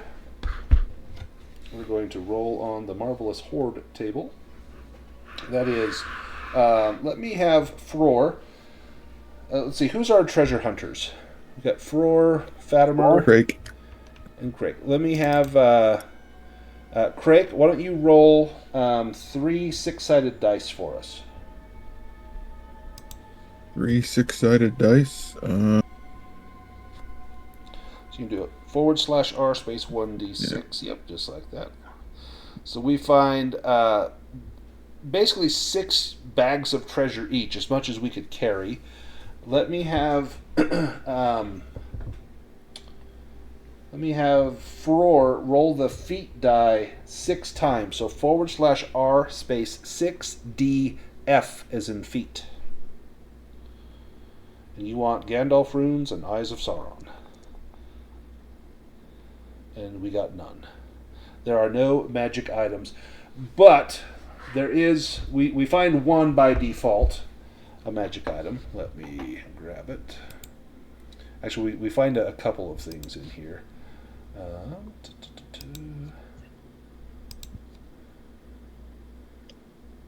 We find 5 mithril ingots.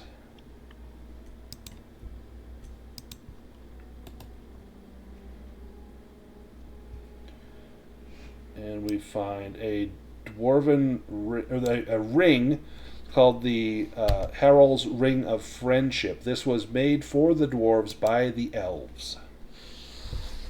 That will give a bonus on a persuade roll and can be used to create a magical success. So, just as a question, Yes. Frór, could he leave his ring here and perhaps trade it for another magic ring of equivalence in this horde? He would like to know that he left his magic ring in the treasure vaults of Moria. yeah, do you want to take the Ring of Friendship and leave your other ring here? I don't know if he'll take that ring, perhaps if someone else wanted it, but perhaps if there was another ring, I was just thinking narratively, if he walked there's by and thought, I'll say there's I will not exchange one of equal value. There's not a magical ring in here, but there's a very fine ring that's made of gold and silver with a small thread of mithril woven around it. If you want to leave your magic item, you could pick up that one. Then if, Yes, I think he would like to know that he left something for the treasures of Moria, as he also refuses to take any of the treasure from this vault. yeah, this is treasure of the dwarves, and it would likely come to good use. You don't want it to fall into orc hands, but the orcs haven't been able to get through this door, so it's unlikely they're going to make their way here. Does someone want Harald's Ring of Friendship?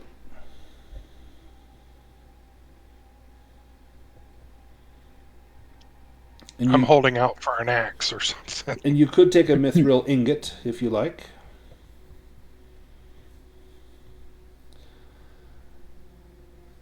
Yeah, Mithril's nice. Mithril's always good. Mithril is Yeah. something I bet Balin would be pleased if you brought back Mithril. So there's 5. If anyone wants to take one, you can drag that Mithril ingot from the chat onto your character sheet. I'll take one. Okay. Yeah, I'll take one. You search high and low, and you do not find the bell in here. But you do find several documents, and one of them is partially burned. It's written in Dwarven script, and it says, "The bell must not fall. We bear it toward the endless stair. May Aule guard its voice." And let me post that into the chat. Oh, that's not what I want. I gotta pop that back in.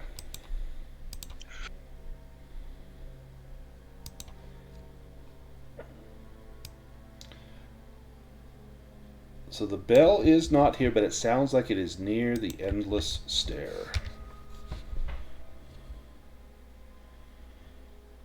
Written by the dwarves. So it sounds like it was brought here and then was taken away. Now this is a good place to stop. Let me dole out some experience.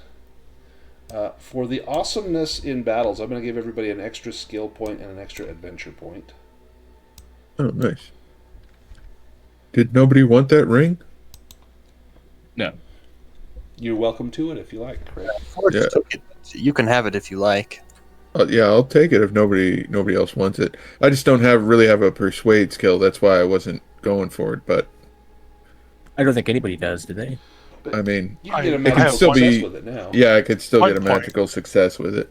So Yeah, Fatimer's got 2 levels of skill in Persuade, but not trained, not favored.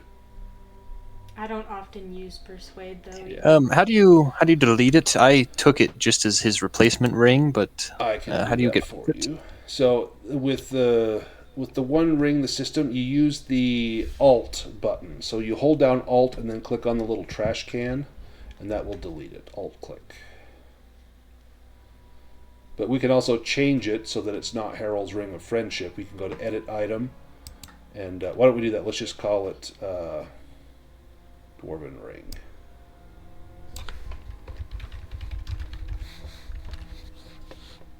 And I'm going to get rid of the load on there. And let me just change the I will call it description. Frór's Ring of Mithril. 1 second, and I'll let you do that.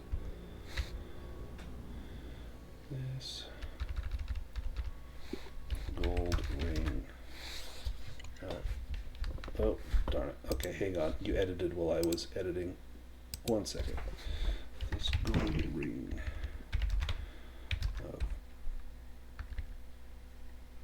Dwarven make is wound with a fine thread of mithril.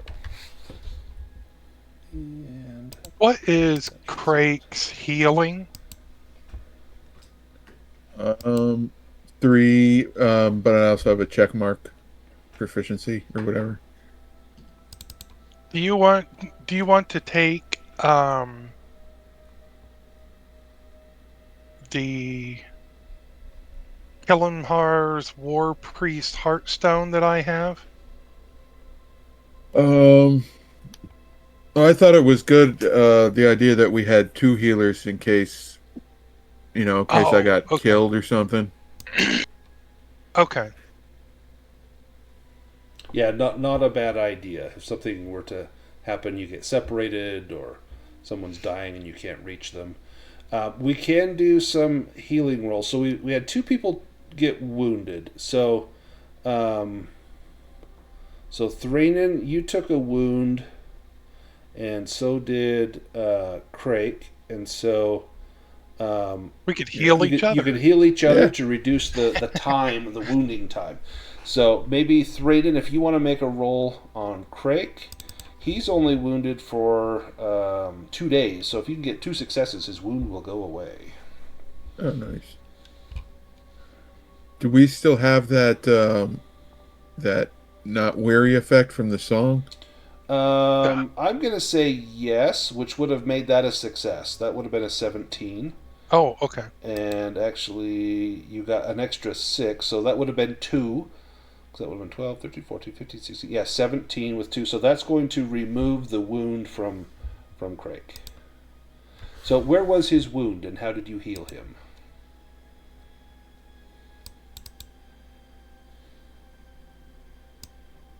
Thranin, where was Craig's wound, and how did you heal him? Oh, Thranin.